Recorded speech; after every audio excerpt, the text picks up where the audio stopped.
The Time Machine by H. G. Wells. Chapter 1. The time traveler, for so it will be convenient to speak of him, was expounding a reconditia matter to us. His gray eyes shone and twinkled, and his usually pale face was ushed and animated. The burned brightly, and the soft radiance of the incandescent lights in the lilies of silver caught the bubbles that ashed and passed in.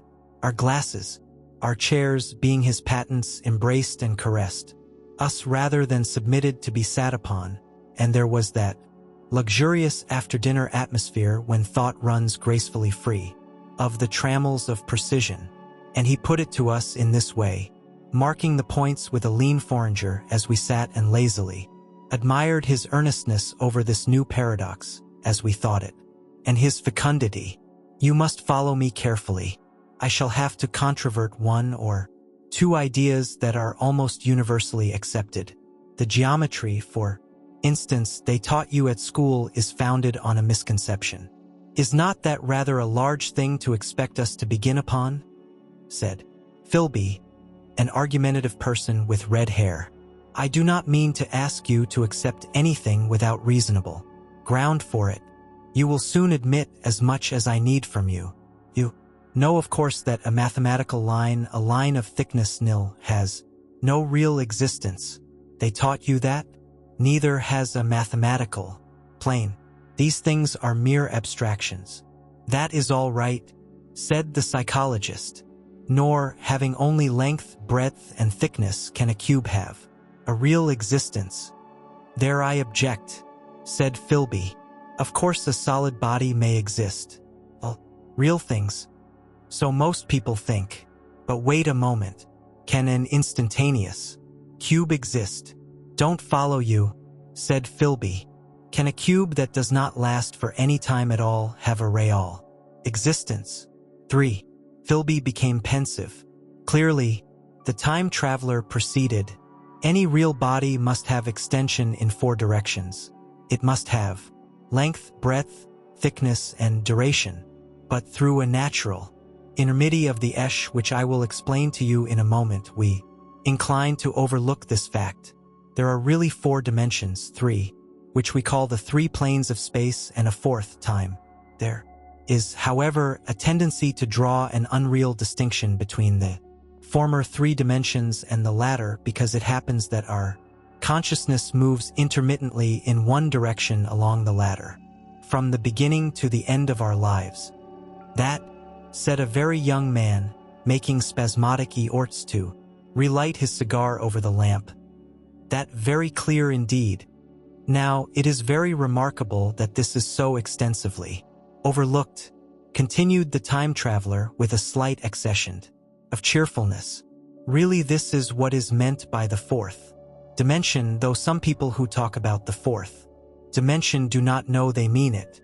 It is only another way of looking at time. There is no difference between time and any of the 3 dimensions of space except that our consciousness moves along it. But some foolish people have got hold of the wrong side of that idea. You have all heard what they have to say about this 4th dimension. I have not, said the provincial mayor. Scientific people, proceeded the time traveler after the pause required for the proper assimilation of this, know very well that time is only a kind of space. Here is a popular scientific diagram, a weather record. This line I trace with my finger shows the movement of the barometer. Yesterday it was so high, yesterday night it fell, then this morning it rose again, and so gently upward to here. Surely the mercury did not trace this line in any of the dimensions of space generally recognized, but certainly it traced such a line, and that line, therefore, we must conclude was along the time dimension. But, said the medical man, staring hard at a coal in the re, if time is really only a 4th dimension of space, why is it, and why has it always been regarded as something direct, and why cannot we move in time as we move about in the other dimensions of space? The time traveler smiled. Are you sure we can move freely in space? Right and left we can go backward and forward freely. Enough, and men always have done so. I admit we move freely in 2 dimensions. But how about up and down? Gravitation limits us there. Not exactly, said the medical man. There are balloons. But before the balloons, save for spasmodic jumping and the inequalities of the surface, man had no freedom of vertical movement. Still they could move a little up and down, said the medical man. Easier, far easier down than up. And you cannot move at all in time, you cannot get away from the present moment. My dear sir, that is just where you are wrong. That is just where the whole world has gone wrong. We are always getting away from the present movement. Our mental existences, which are immaterial and have no dimensions, are passing along the time dimension with a uniform velocity from the cradle to the grave. 5 just as we should travel down if we began our existence FTY miles above the Earth's surface. But the great difficulty is this, interrupted the psychologist. You can move about in all directions of space, but you cannot move about in time. That is the germ of my great discovery. But you are wrong to say that we cannot move about in time. For instance, if I am recalling an incident very vividly, I go back to the instant of its occurrence. I become absent-minded, as you say. I jump back for a moment. Of course, we have no means of staying back for any length of time, any more than a savage or an animal has of staying 6 feet above the ground. But a civilized man is better than the savage in this respect. He can go up against gravitation in a balloon, and why should he not hope that ultimately he may be able to stop or accelerate his drift along the time dimension, or even turn about and travel the other way? Oh, this, began Philby, is all. Why not? Said the time traveler. It's against reason, said Philby. What reason? Said the time traveler. You can show black is white by argument, said Philby. But you will never convince me. Possibly not, said the time traveler. But now you begin to see the object of my investigations into the geometry of 4 dimensions.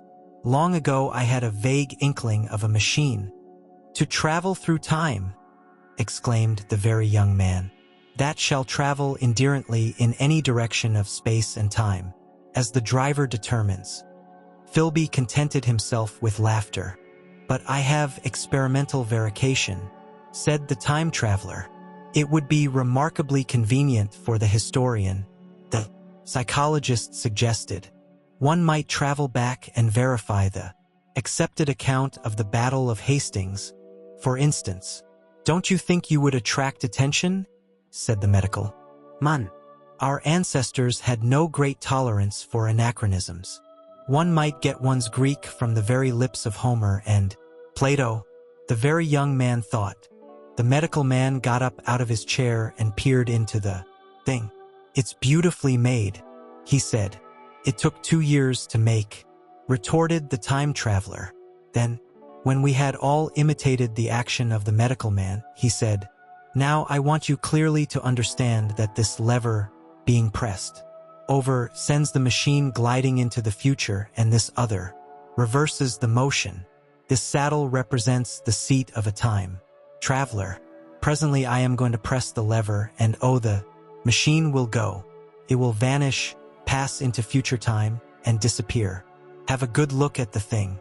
Look at the table too, and satisfy yourselves there is no trickery. I don't want to waste this model and then be told I'm a quack. There was a minute's pause perhaps. The psychologist seemed about to speak to me but changed his mind. Then the time traveler put forth his finger toward the lever. No, he said, suddenly. Lend me your hand. And turning to the psychologist, he took that individual's hand in his own and told him to put out his forefinger, so that it was the psychologist himself who sent forth the model time machine on its interminable leg voyage. We all saw the lever turn. I am absolutely certain there was no trickery. There was a breath of wind, and the lamp aim jumped. One of the candles on the mantle was blown out, and the little machine suddenly swung. Round, became indistinct, was seen as a ghost for a second perhaps, as an eddy of faintly glittering brass and ivory, and it was gone, vanished. Save for the lamp, the table was bare. Everyone was silent for a minute. Then Philby said he was damned. The psychologist recovered from his stupor and suddenly looked under the table. At that, the time traveler laughed cheerfully. "Well?" he said, with a reminiscence of the psychologist. Then, getting up, he went to the tobacco jar on the mantel and with his back to us began to ll his pipe. "It is simply this, that space, as our mathematicians have it, is spoken of as having 3 dimensions, which one may call length, breadth, and thickness, and is always definable by reference to 3 planes, each at right angles to the others.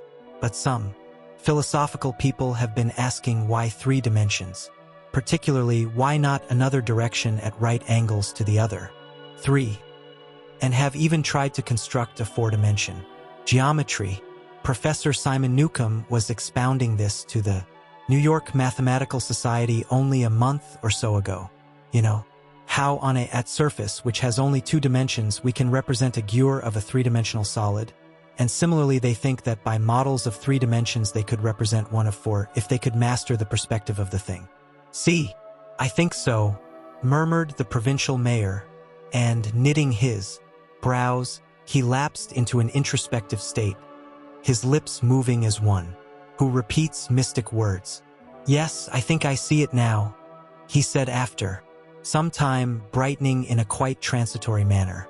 "Well, I do not mind telling you I have been at work upon this geometry of 4 dimensions for some time. Some of my results are curious. For instance, here is a portrait of a man at 8 years old, another at 15, another at 17, another at 23, and so on. All these are evidently sections, as it were, 3-dimensional representations of his 4-dimension being, which is a XED and unalterable thing. In which case they would certainly plow you for the little go. The German scholars have improved Greek so much." "Then there is the future," said the very young man. "Just think, one might invest all one's money, leave it to accumulate at interest, and hurry on ahead to discover a society," said I, 7 erected on a strictly communistic basis. "Of all the wild, extravagant theories," began the psychologist. "Yes, so it seemed to me, and so I never talked of it until—" "Experimental verification," cried I. "You are going to verify that?" "The experiment," cried Philby, who was getting brain-weary.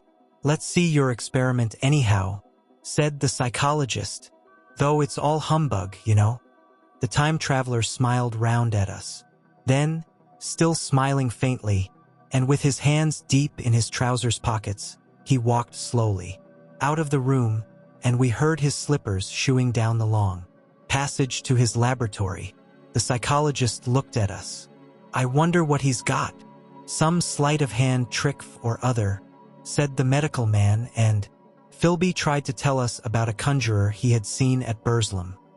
But before he had nished his preface, the time traveler came back, and Philby's anecdote collapsed. The thing the time traveler held in his hand was a glittering metallic framework, scarcely larger than a small clock and very delicately made. There was ivory in it and some transparent, crystalline substance.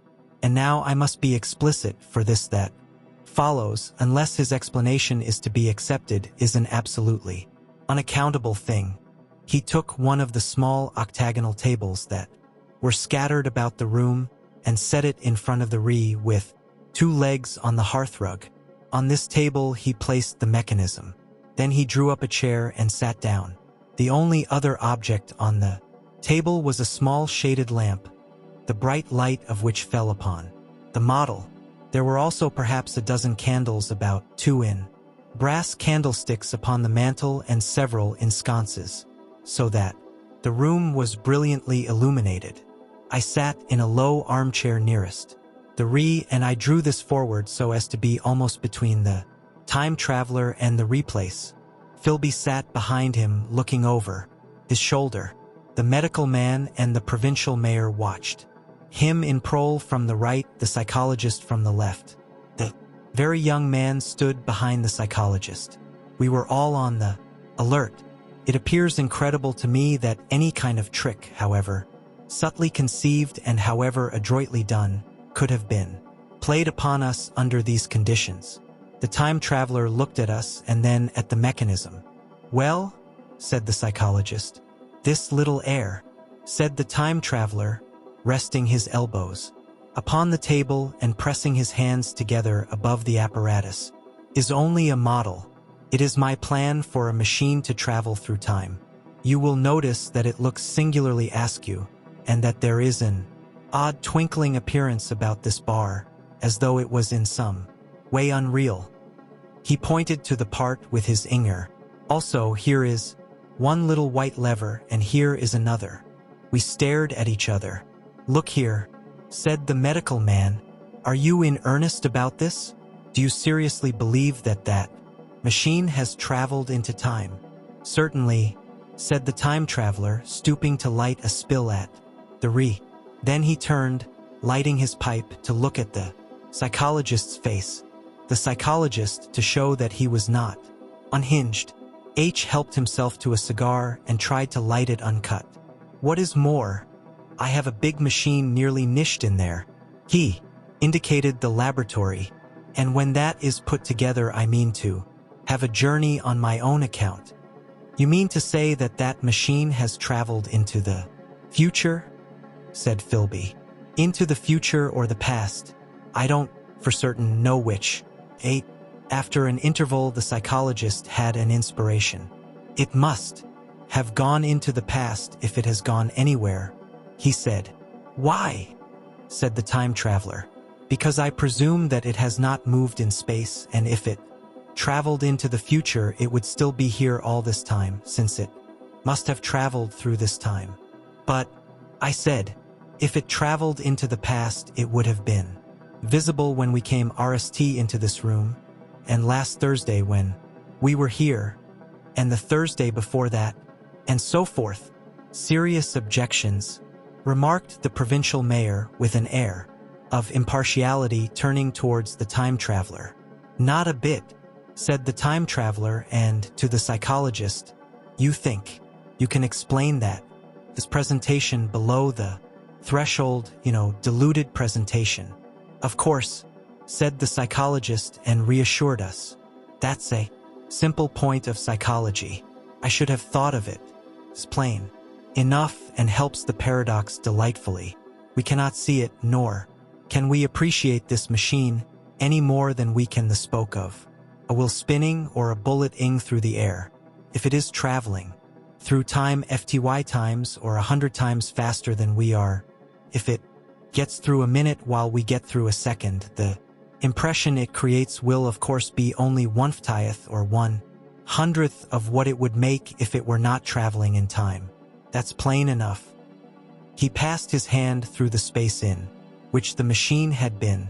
"You see," he said, laughing. We sat and stared at the vacant table for a minute or so. Then the time traveler asked us what we thought of it all.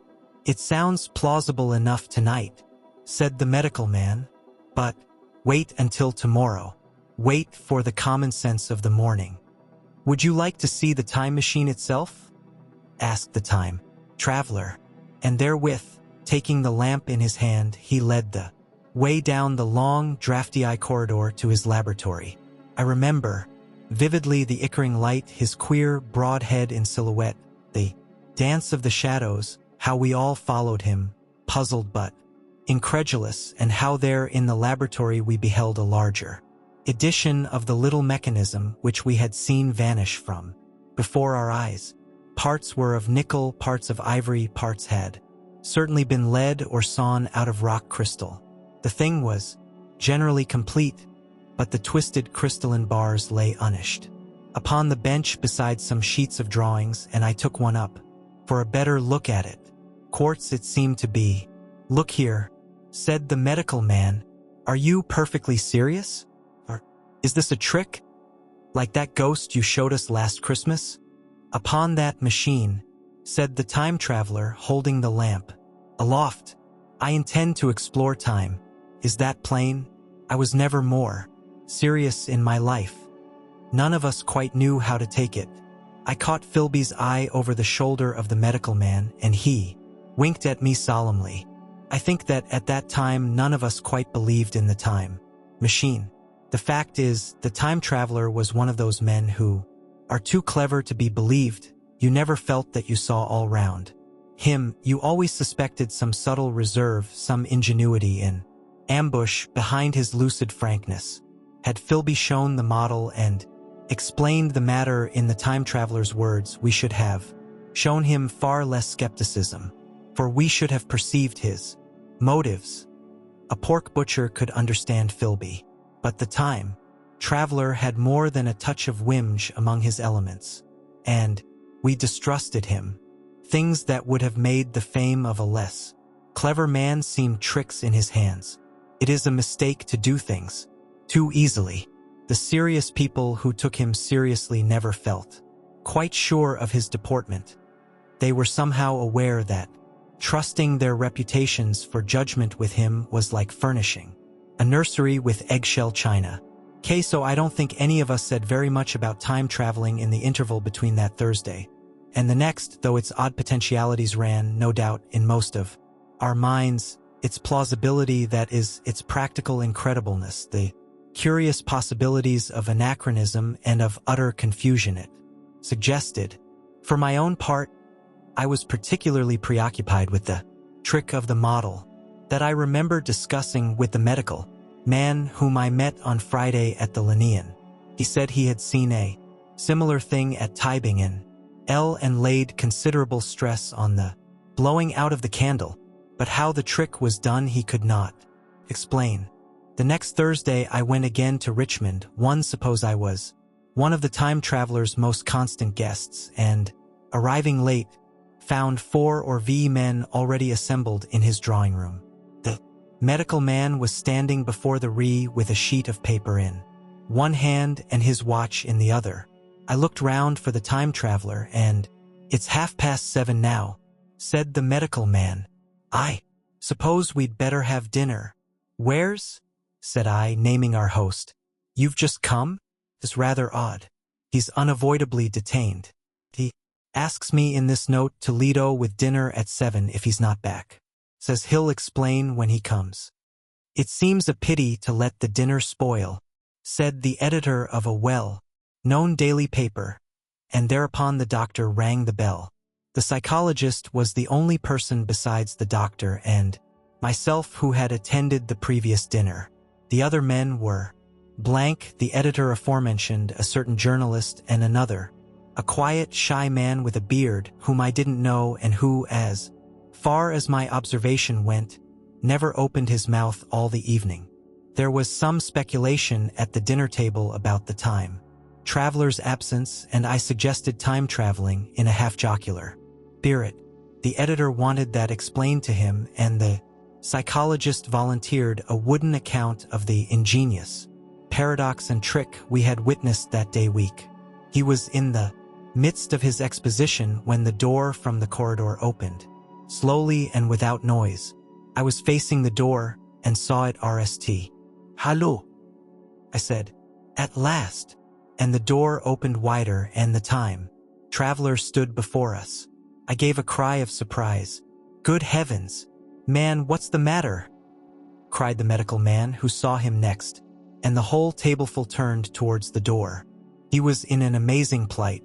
His coat was dusty and dirty and smeared with green down the sleeves, his hair disordered, and as it seemed to me grayer either with dust and dirt or because its color had actually faded. His face was ghastly pale. His chin had a brown cut on it, a cut half-healed. His expression was haggard and drawn, as by intense sewering. For a moment he hesitated in the doorway, as if he had been dazzled by the light. Then he came into the room. He walked with just such a limp as I have seen in footsore tramps. We stared at him in silence, expecting him to speak. He said not a word, but came painfully to the table and made a motion toward the wine. The editor led a glass of champagne and pushed it towards him.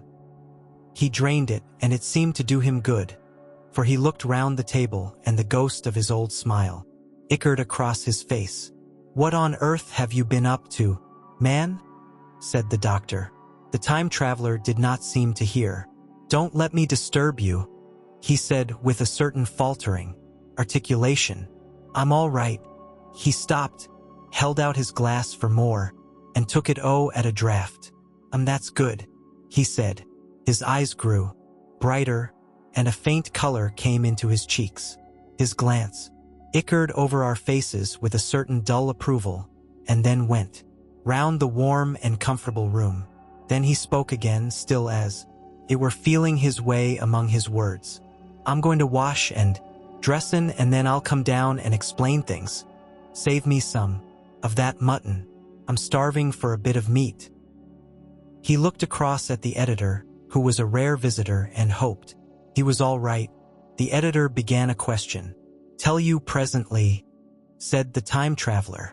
"I'm funny. Be all right in a minute." He put down his glass and walked towards the staircase door. Again I remarked his lameness and the soft padding sound of his footfall, and standing up in my place, I saw his feet as he went out. He had nothing on them but a pair of tattered, blood-stained socks. When the door closed upon him, I had half a mind to follow, till I remembered how he detested any fuss about himself. For a minute, perhaps, my mind was wool-gathering.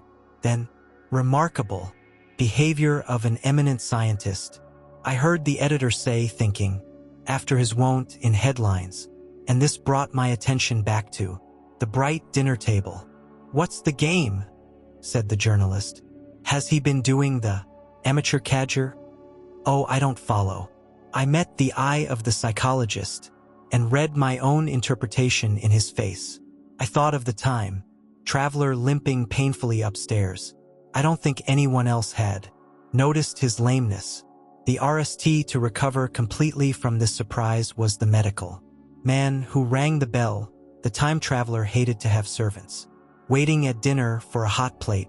At that, the editor turned to his knife and fork with a grunt, and the silent man followed suit. The dinner was resumed. Conversation was exclamatory for a little while, with gaps of wonderment. And then the editor got fervent in his curiosity. Does our friend eke out his modest income with a crossing, or has he his Nebuchadnezzar phases? He inquired. I feel assured it's this business of the time machine, I said, and took up the psychologist's account of our previous meeting. The new guests were frankly incredulous. The editor raised objections. What was this time traveling? A man couldn't cover himself with dust by rolling in a paradox, could he?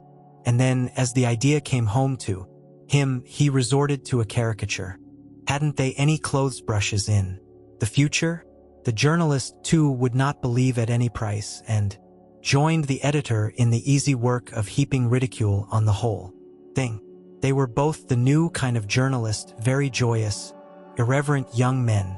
Our special correspondent in the day after tomorrow reports, the journalist was saying, or rather shouting, when the time traveler came back. He was dressed in ordinary evening clothes, and nothing save his haggard look remained of the change that had startled me. "I say," said the editor hilariously, "these chaps here say you have been traveling into the middle of next week. Tell us all about little Roseberry, or what will you take for the lot?" The time traveler came to the place reserved for him without a word. He smiled quietly in his old way. "Where's my mutton?" he said. "What a treat it is to stick a fork into meat again." "Story," cried the editor. "Story be damned," said the time traveler. "I want something to eat. I won't say a word until I get some peptones into my arteries. Thanks. And the salt." "One word," said I. "Have you been time traveling?" "Yes," said the time traveler with his mouth full, nodding his head. "I'd give a shilling a line for a verbatim note," said the editor. The time traveler pushed his glass towards the silent man and rang it with his journal, at which the silent man, who had been staring at his face, started convulsively and poured him wine. The rest of the dinner was uncomfortable. For my own part, sudden questions kept on rising to my lips, and I dare say it was the same with the others. The journalist tried to relieve the tension by telling anecdotes of Hetty Potter. One, the time traveler devoted his attention to his dinner and displayed the appetite of a tramp. The medical man smoked a cigarette and watched the time traveler through his eyelashes. The silent man seemed even more clumsy than usual and drank champagne with regularity and determination, out of sheer nervousness. At last the time traveler pushed his plate away and looked round us. "I suppose I must apologize," he said. "I was simply starving. I've had a most amazing time." He reached out his hand for a cigar and cut the end. "But come into the smoking room. It's too long a story to tell over greasy plates." And ringing the bell in passing, he led the way into the adjoining room. "You have told blank and dash and chose about the machine?" he said to me, leaning back in his easy chair and naming the 3 new guests. "But the thing's a mere paradox," said the editor. "I can't argue tonight. I don't mind telling you the story, but I can't argue. I will," he went on, "tell you the story of what has happened to me if you like, but you must refrain from interruptions. I want to tell it badly. Most of it will sound like lying. So be it. It's true. Every word of it all the same. I was in my laboratory at 4 o'clock, and since then, I've lived 8 days. Such days as no human being ever lived before. I'm nearly worn out, but I shan't sleep till I've told this thing over to you. Then I shall go to bed. But no interruptions. Is it agreed?" "Agreed," said the editor, and the rest of us echoed agreed. And with that, the time traveler began his story as I have said it. Fourth, he sat back in his chair at RST and spoke like a weary man. Afterwards, he got more animated. In writing it down, I feel with only too much keenness the inadequacy of pen and ink and, above all, my own inadequacy to express its quality. To you read, I will suppose, attentively enough. But you cannot see the speaker's white, sincere face in the bright circle of the little lamp, nor hear the intonation of his voice. You cannot know how his expression followed the turns of his story. Most of us hearers were in shadow, for the candles in the smoking room had not been lighted, and only the face of the journalist and the legs of the silent man from the knees downward were illuminated. At RST we glanced now and again at each other. After a time we ceased to do that, and looked only at the time traveler's face. I told some of you last Thursday of the principles of the time machine and showed you the actual thing itself incomplete in the workshop. There it is now, a little travel-worn, truly, and one of the ivory bars is cracked and a brass rail bent, but the rest of it sound enough.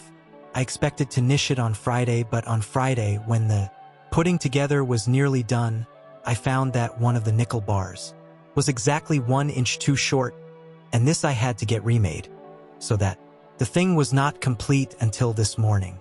It was at 10 o'clock today that the RST of all time machines began its career. I gave it a last tap, tried all the screws again, put one more drop of oil on the quartz rod, and sat myself in the saddle. I suppose a suicide who holds a pistol to his skull feels much the same wonder at what will come next as I felt then. I took the starting lever in one hand and the stopping one in the other, pressed the RST, and almost immediately the second. I seemed to reel. I felt a nightmare sensation of falling, and looking round I saw the laboratory exactly as before. Had anything happened? For a moment I suspected that my intellect had tricked me. Then I noted the clock. A moment before, as it seemed, it had stood at a minute or so past 10. Now it was nearly 3:30. I drew a breath, set my teeth, gripped the starting lever with both hands, and went with a thud. The laboratory got hazy and went dark. Mrs. Watchett came in and walked, apparently without seeing me, towards the garden door. I suppose it took her a minute or so to traverse the place, but to me she seemed to shoot across the room like a rocket. I pressed the lever over to its extreme position. The night came like the turning out of a lamp, and in another moment came tomorrow. The laboratory grew faint and hazy, then fainter and ever fainter. Tomorrow night came black, then day. Again night, again day, again faster and faster still. An eddying murmur led my ears, and a strange, dumb confusedness descended on my mind. I am afraid I cannot convey the peculiar sensations of time traveling. They are excessively unpleasant. There is a feeling, exactly like that one has upon a switchback, of a helpless, headlong motion. I felt the same horrible anticipation, too, of an imminent smash. As I put on pace, night followed day like the apping of a black wing. The dim suggestion of the laboratory seemed presently to fall away from me, and I saw the sun hopping swiftly across the sky, leaping it every minute and every minute, marking a day. I supposed the laboratory had been destroyed and I had come into the open air. I had a dim impression of scalding, but I was already going too fast to be conscious of any moving things. The slowest snail that ever crawled dashed by too fast for me. The twinkling succession of darkness and light was excessively painful to the eye. Then, in the intermittent darknesses, I saw the moon spinning swiftly through her quarters from new to full, and had a faint glimpse of the circling stars. Presently, as I went on, still gaining velocity, the palpitation of night and day merged into one continuous grayness. The sky took on a wonderful deepness of blue, a splendid luminous color like that of early twilight. The jerking sun became a streak of a brilliant arch in space, the moon a fainter, fluctuating band, and I could see nothing of the stars save now and then a brighter circle ickering in the blue. The landscape was misty and vague. I was still on the hillside, upon which this house now stands, and the shoulder rose above me, gray and dim. I saw trees growing and changing like pus of vapor, now brown, now green. They grew, spread, shivered, and passed away. I saw huge buildings rise up faint and fair and pass like dreams. The whole surface of the earth seemed changed, melting and owing under my eyes. The little hands upon the dials that registered my speed raced round faster and faster. Presently I noted that the sun belt swayed up and down from solstice to solstice X in a minute or less, and that consequently my pace was over a year a minute.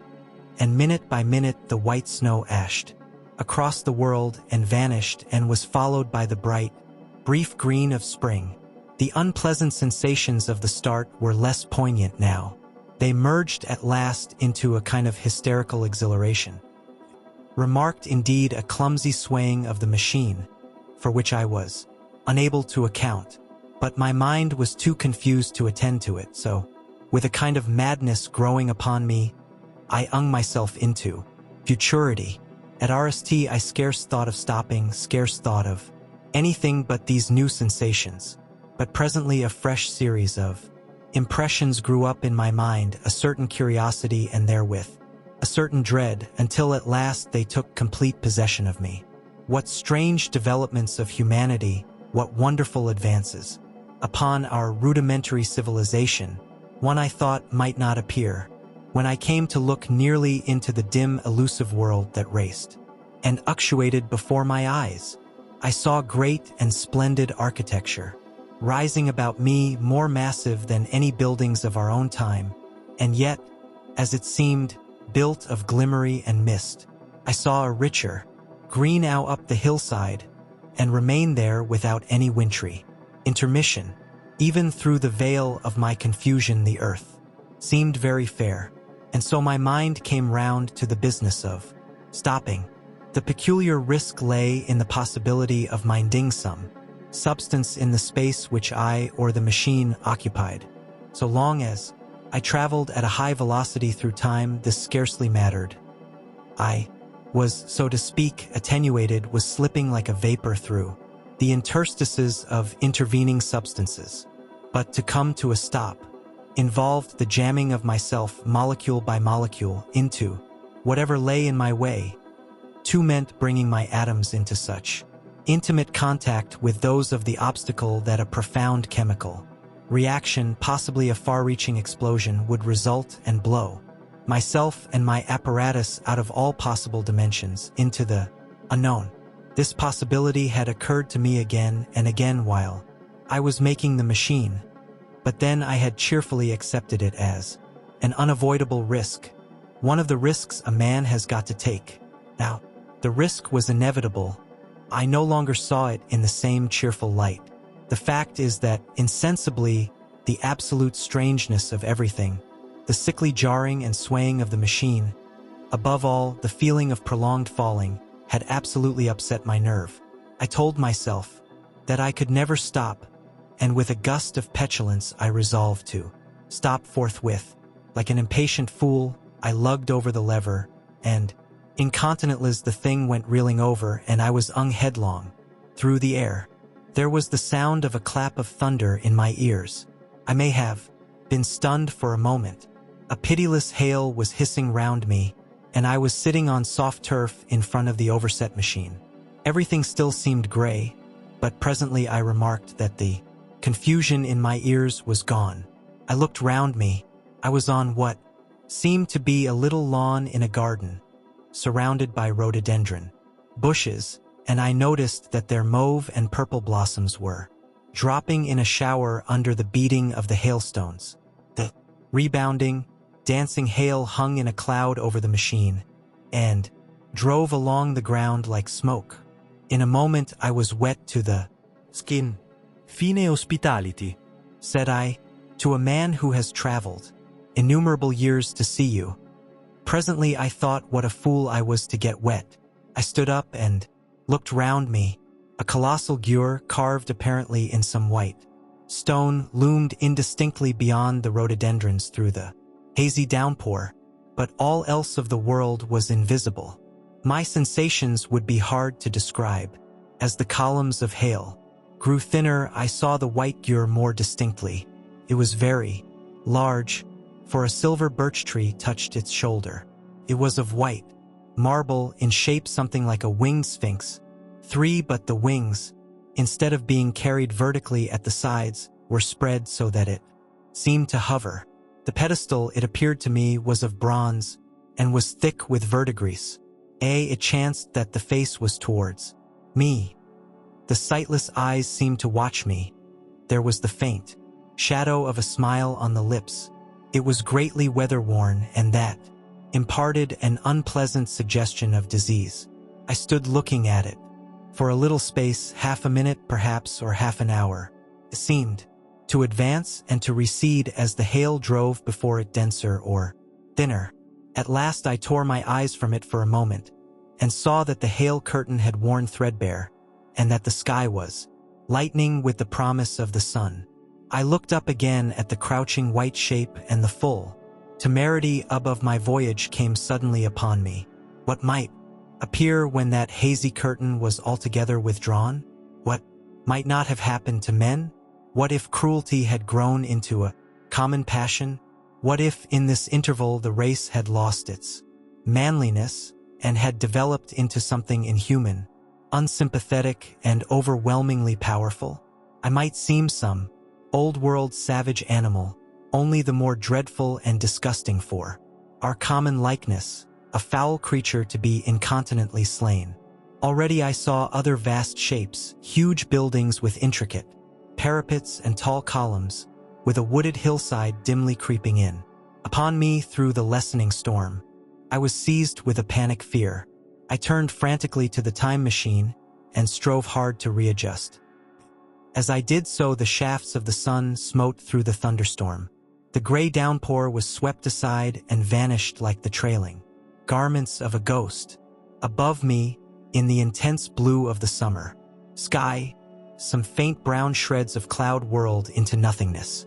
The great buildings about me stood out clear and distinct, shining with the wet of the thunderstorm and picked out in white by the unmelted hailstones piled along their courses. I felt naked in a strange world. I felt as perhaps a bird may feel in the clear air, knowing the hawk wings above and will swoop. My fear grew to frenzy.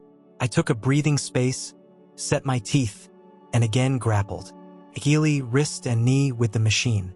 It gave under my desperate onset and turned over. It struck my chin violently. One hand on the saddle, the other on the lever. I stood panting heavily, in attitude to mount again. But with this recovery of a prompt retreat, my courage recovered. I looked more curiously and less fearfully at this world of the remote future. In a circular opening, high up in the wall of the nearer house, I saw a group of girls clad in rich, soft robes. They had seen me, and their faces were directed towards me. Then I heard voices approaching me, coming through the bushes. By the white sphinx were the heads and shoulders of men running. One of these emerged in a pathway leading straight to the little lawn upon which I stood with my machine.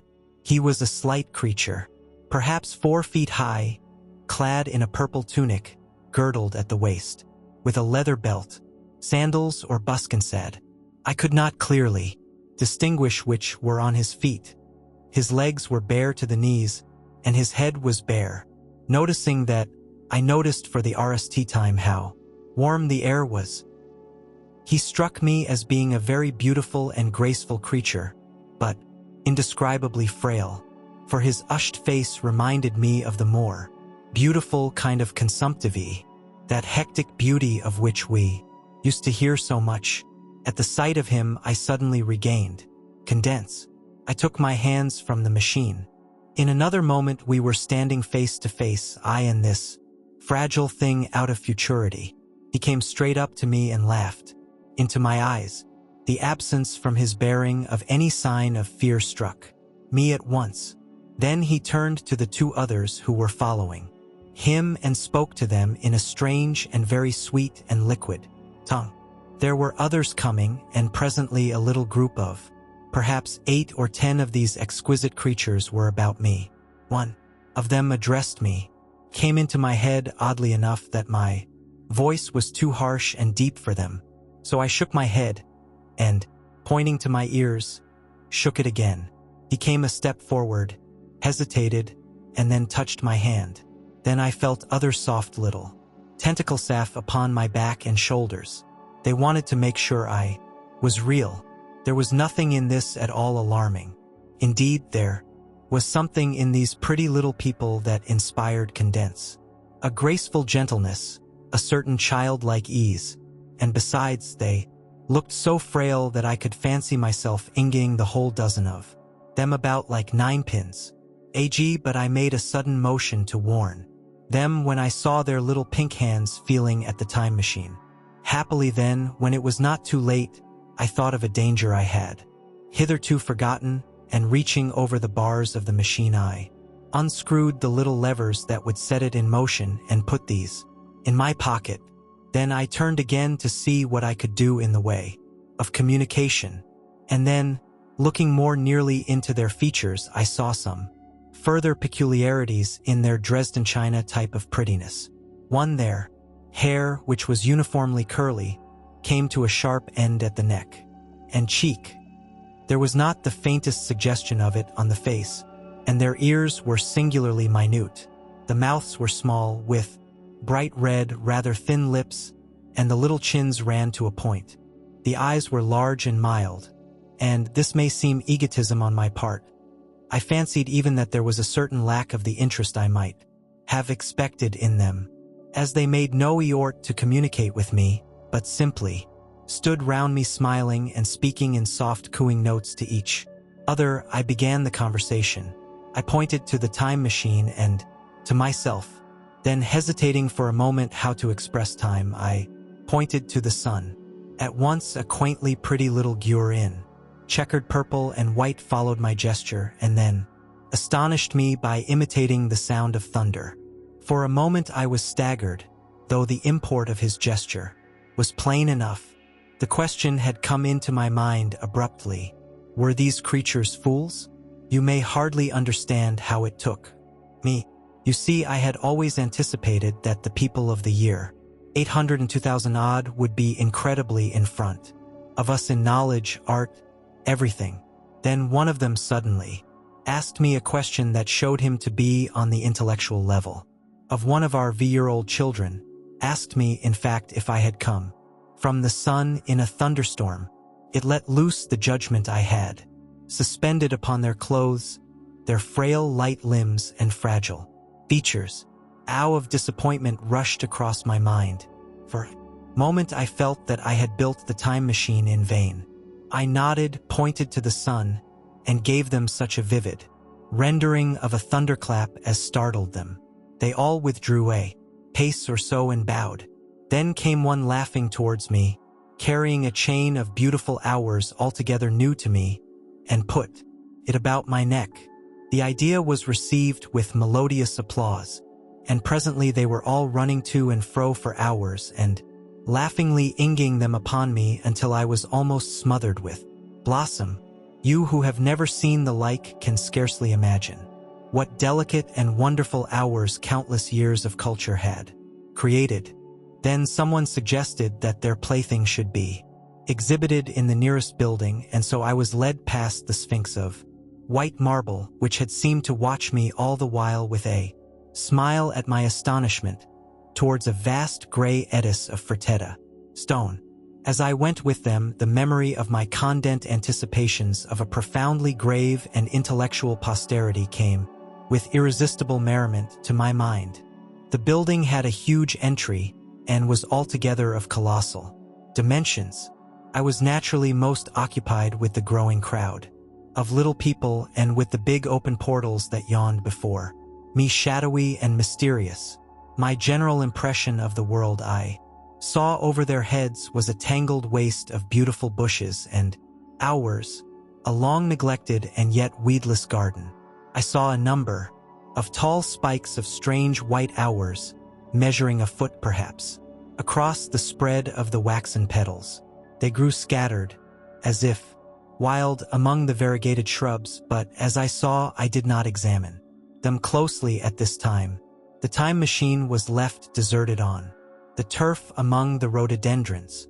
The arch of the doorway was richly carved, but naturally I did not observe the carving very narrowly, though I fancied I saw suggestions of old Phoenician decorations as I passed through, and it struck me that they were very badly broken and weather-worn. Several more brightly clad people met me in the doorway, and so we entered, I, dressed in dingy 19th century garments, looking grotesque enough, garlanded with hours and surrounded by an eddying mass of bright, soft-colored robes and shining white limbs, in a melodious whirl of laughter and laughing speech. The big doorway opened into a proportionately great hall hung with brown. The roof was in shadow and the windows, partially glazed with colored glass and partially unglazed, admitted a tempered light. The ore was made up of huge blocks of some very hard white metal, not plates nor slabs, blocks, and it was so much worn, as I judged by the going to and fro of past generations, as to be deeply channeled along the more frequented ways. Transverse to the length were innumerable tables made of slabs of polished stone, raised perhaps a foot from the ore, and upon these were heaps of fruits. Some I recognized as a kind of hypertrophied raspberry and orange, but for the most part they were strange. Between the tables were scattered a great number of cushions. Upon these my conductors seated themselves, signing for me to do likewise. With a pretty absence of ceremony they began to eat the fruit with their hands, inging peel and stalks and so forth into the round openings in the sides of the tables. I was not loath to follow their example, for I felt thirsty and hungry. As I did so I surveyed the hall at my leisure, and perhaps the thing that struck me most was its dilapidated look. The stained glass windows, which displayed only a geometrical pattern, were broken in many places, and the curtains that hung across the lower end were thick with dust. And it caught my eye that the corner of the marble table near me was fractured. Nevertheless, the general Ikt was extremely rich and picturesque. There were, perhaps, a couple of hundred people dining in the hall, and most of them, seated as near to me as they could come, were watching me with interest, their little eyes shining over the fruit. They were eating. All were clad in the same soft, and yet strong, silky material. Fruit, by the by, was all their diet. These people of the remote future were strict vegetarians, too, and while I was with them, in spite of some carnal cravings, I had to be frugivorisac also. Indeed, I found afterwards that horses, cattle, sheep, dogs had followed the ichthyosaurusal into extinction. But the fruits were very delightful. One, in particular, that seemed to be in season all the time I was there. The oury thing in a three-sided husk was especially good, and I made it my staple. At RST, I was puzzled by all these strange fruits, and by the strange hours I saw, but later I began to perceive their import. However, I am telling you of my fruit dinner in the distant future now. So soon as my appetite was a little checked, I determined to make a resolute attempt to learn the speech of these new men of mine. Clearly that was the next thing to do. The fruits seemed a convenient thing to begin upon, and holding one of these up, I began a series of interrogative sounds and gestures. I had some considerable difficulty in conveying my meaning. At RST, my yorts met with a stare of surprise or inextinguishable laughter. But presently a fair-haired little creature seemed to grasp my intention and repeated a name. They had to chatter and explain the business at great length to each other, and my RST attempts to make the exquisite little sounds of their language caused an immense amount of amusement. However, I felt like a schoolmaster amidst children, and persisted, and presently I had a score of noun-substantive sam at least at my command, and then I got to demonstrative pronouns, and even the verb to eat. But it was slow work, and the little people soon tired and wanted to get away from my interrogations, so I determined, rather of necessity, to let them give their lessons in little doses when they felt inclined. And very little doses I found. They were before long, for I never met people more indolent or more easily fatigued. A queer thing I soon discovered about my little hosts, and that was their lack of interest. They would come to me with eager cries of astonishment like children, but like children they would soon stop examining me and wander away after some other toy. The dinner and my conversational beginnings ended, I noted for the RST time that almost all those who had surrounded me at RST were gone. It is odd, too, how speedily I came to disregard these little people. I went out through the portal into the sunlit world again so soon as my hunger was satisfied. I was continually meeting more of these men of the future who would follow me a little distance, chatter and laugh about me, and, having smiled and gesticulated in a friendly way, leave me again to my own devices. The calm of evening was upon the world as I emerged from the great hall, and the scene was lit by the warm glow of the setting sun. At RST things were very confusing. Everything was so entirely different from the world I had known, even the hours. The big building I had left was situated on the slope of a broad river valley, but the Thames had shifted perhaps a mile from its present position. I resolved to mount to the summit of a crest, perhaps a mile and a half away, from which I could get a wider view of this our planet in the year 802,701. AD. For that, I should explain, was the Datian. The little dials of my machine recorded. As I walked, I was watchful for every impression that could possibly help to explain the condition of ruinous splendor in which I found the world, for ruinous it was. A little way up the hill, for instance, was a great heap of granite, bound together by masses of aluminium, a vast labyrinth of precipitous walls and crumbled heaps, amidst which were thick heaps of very beautiful pagoda-like plants, nettles possibly, but wonderfully tinted with brown about the leaves and incapable of stinging. It was evidently the derelict remains of some vast structure, to what end built I could not determine. It was here that I was destined, at a later date, to have a very strange experience, the RST intimation of a still stranger discovery, but of that I will speak in its proper place. Looking round with a sudden thought from a terrace on which I rested for a while, I realized that there were no small houses to be seen. 3, apparently the single house and possibly even the household, had vanished. Here and there among the greenery were palace-like buildings, but the house and the cottage, which form such characteristic features of our own English landscape, had disappeared. Communism, said I to myself, and on the heels of that came another thought. I looked at the half-dozen little girls that were following me.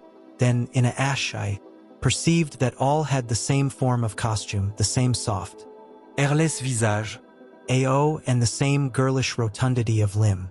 It may seem strange, perhaps, that I had not noticed this before, but everything was so strange.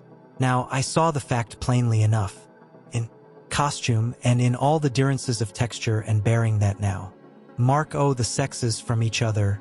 These people of the future were alike, and the children seemed to my eyes to be but the miniatures of their parents.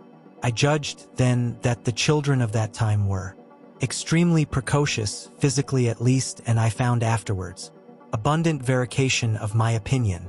Seeing the ease and security in which these people were living, I felt that this close resemblance of the sexes was after all what one would expect.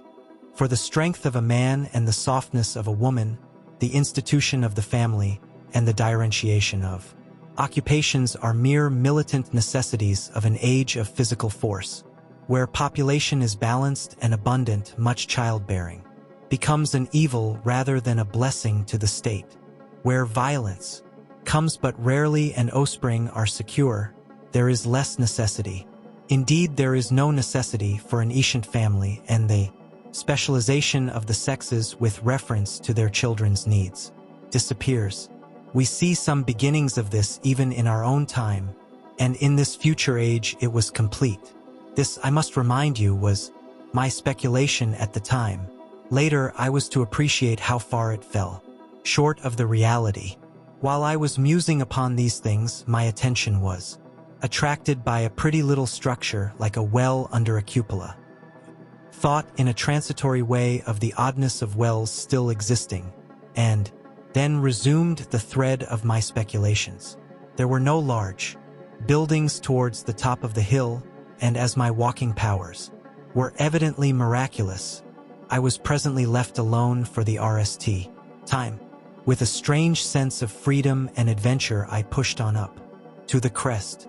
There I found a seat of some yellow metal that I did not recognize, corroded in places with a kind of pinkish rust and half smothered in soft moss, the armrests cast and led into the resemblance of grinzape heads. I sat down on it and I surveyed the broad view of our old world under the sunset of that long day. Was as sweet and fair a view as I have ever seen. The sun had already gone below the horizon, and the west was aiming gold, touched with some horizontal bars of purple and crimson. Below was the valley of the Thames, in which the river lay like a band of burnished steel. I have already spoken of the great palaces dotted about among the variegated greenery, some in ruins and some still occupied. Here and there rose a white or silvery gure in the waste garden of the earth. Here and there came the sharp vertical line of some cupola or obelisk.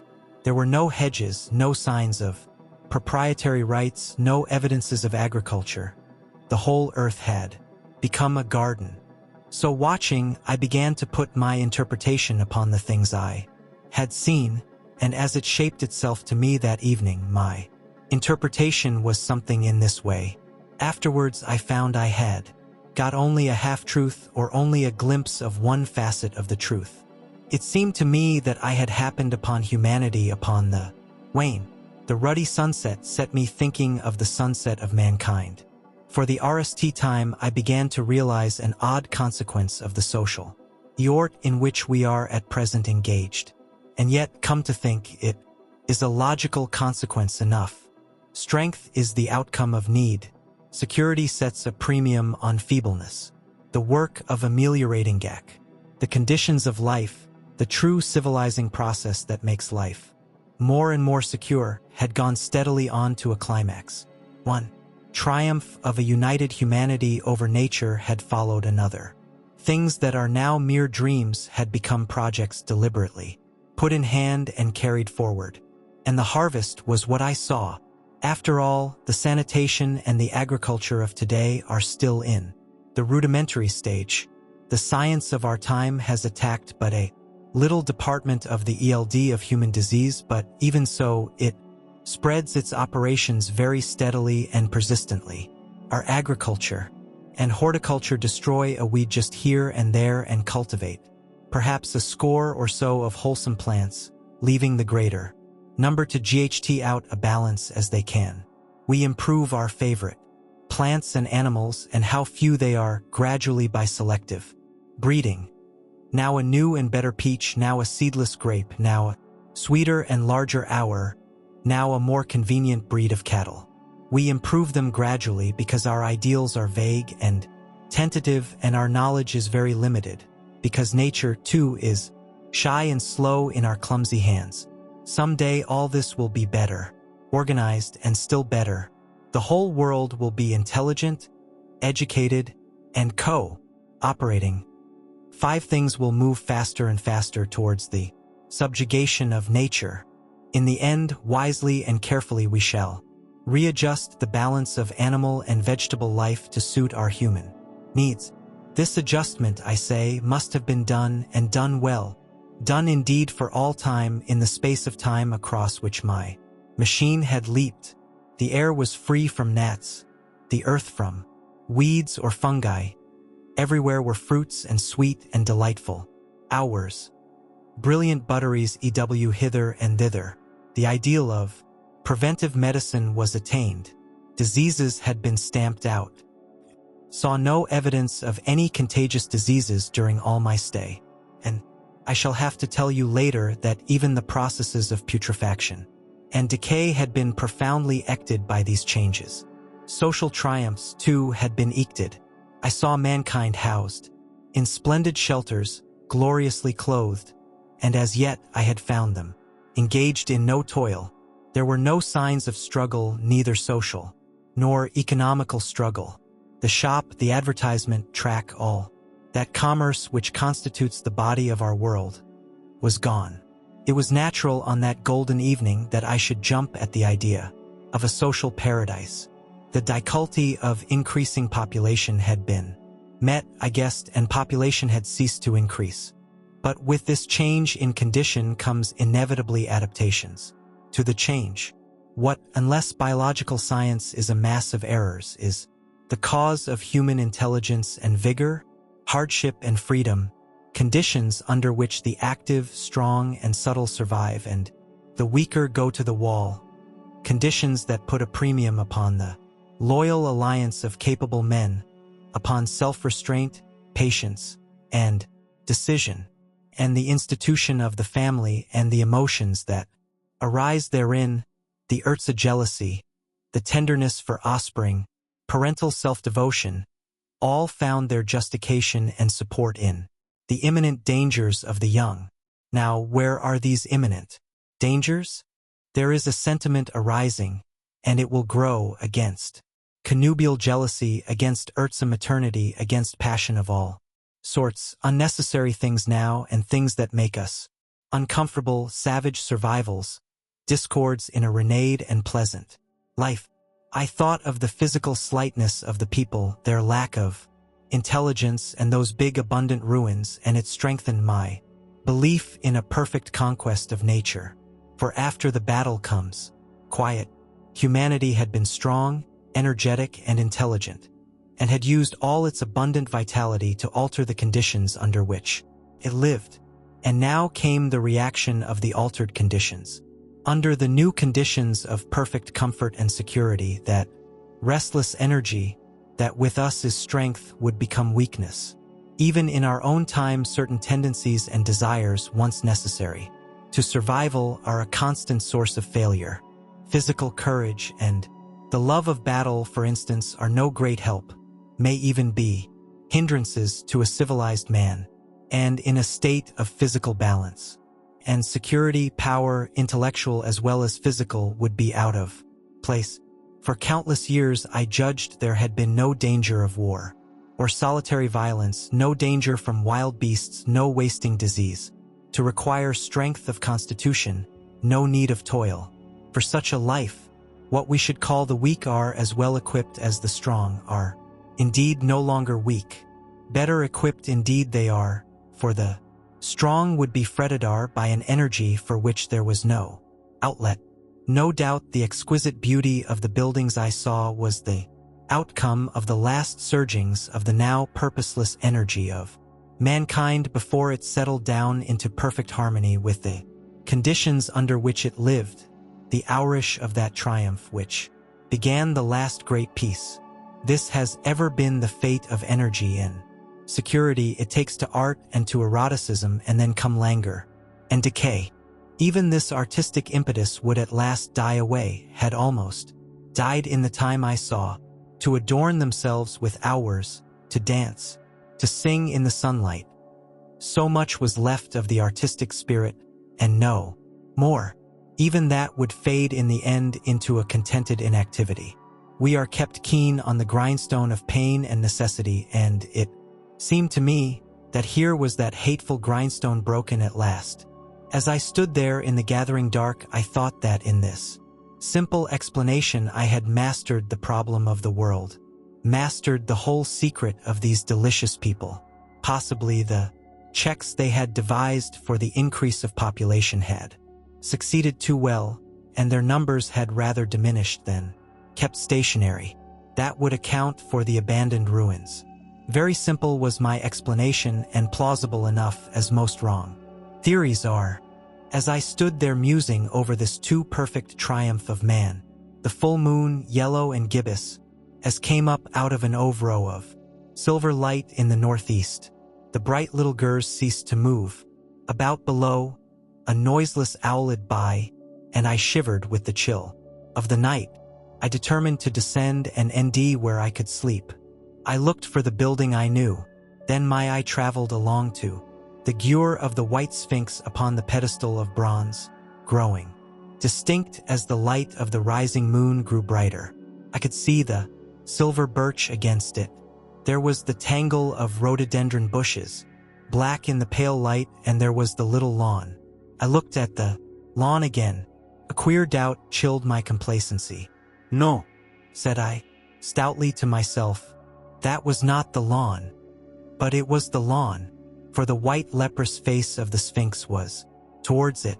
Can you imagine what I felt as this conviction came home to me? But you cannot. The time machine was gone. At once, like a lash across the face, came the possibility of losing my own age, of being left helpless in this strange new world. The bare thought of it was an actual physical sensation. I could feel it grip me at the throat and stop my breathing. In another moment I was in a passion of fear and running with great leaping strides down the slope. Once I fell headlong and cut my face. I lost no time in stanching the blood, but jumped up and ran on with a warm trickle down my cheek and chin. All the time I ran, I was saying to myself, they have moved it a little, pushed it under the bushes out of the way. Nevertheless, I ran with all my might, all the time with the certainty that sometimes comes with excessive dread. I knew that such assurance was folly, knew instinctively that the machine was removed out of my reach. My breath came with pain. Issu poussé. Covered the whole distance from the hill crest to the little lawn, 2 miles perhaps in 10 minutes. And I am not a young man. I cursed aloud as I ran, at my condemned folly in leaving the machine, wasting good breath thereby. I cried aloud and none answered. Not a creature seemed to be stirring in that moonlit world. When I reached the lawn, my worst fears were realized. Not a trace of the thing was to be seen. I felt faint and cold when I faced the empty space among the black tangle of bushes. I ran round it, furiously as if the thing might be hidden in a corner, and then stopped abruptly with my hands clutching my hair. Above me towered the Sphinx upon the bronze pedestal, white, shining, leprous, in the light of the rising moon. It seemed to smile in mockery of my dismay. I might have consoled myself by imagining the little people had put the mechanism in some shelter for me had I not felt assured of their physical and intellectual inadequacy. That is what dismayed me, the sense of some hitherto unsuspected power, through whose intervention my invention had vanished. Yet, for one thing I felt assured, unless some other age had produced its exact duplicate, the machine could not have moved in time. The attachment of the levers, I will show you the method later, prevented anyone from tampering with it in that way when they were removed. It had moved and was hid only in space. But then, where could it be? I think I must have had a kind of frenzy. I remember running violently in and out among the moonlit bushes all round the Sphinx, and startling some white animal at that, in the dim light, I took for a small deer. I remember, too, late that night, beating the bushes with my clenched ST until my knuckles were gashed and bleeding from the broken twigs. Then, sobbing and raving in my anguish of mind, I went down to the great building of stone. The big hall was dark, silent, and deserted. I slipped on the uneven ore and fell over one of the malachite tables, almost breaking my shin. I lit a match and went on past the dusty curtains of which I have told you. There I found a second great hall covered with cushions, upon which perhaps a score or so of the little people were sleeping. Have no doubt they found my second appearance strange enough, coming suddenly out of the quiet darkness with inarticulate noises, and the splutter and ar of a match, for they had forgotten about matches. "Where is my time machine?" I began, bawling like an angry child, laying hands upon them and shaking them up together. It must have been very queer to them. Some laughed, most of them looked sorely frightened.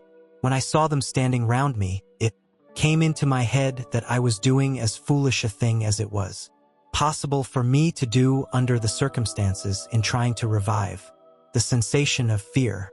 For, reasoning from their daylight behavior, I thought that fear must be forgotten. Abruptly, I dashed down the match and, knocking one of the people over in my course, went blundering across the big dining hall. Again, out under the moonlight, I heard cries of terror, and there, little feet running and stumbling this way and that. I do not remember all I did as the moon crept up the sky. I suppose it was the unexpected nature of my loss that maddened me. I felt hopelessly cut off from my own kind, a strange animal in an unknown world.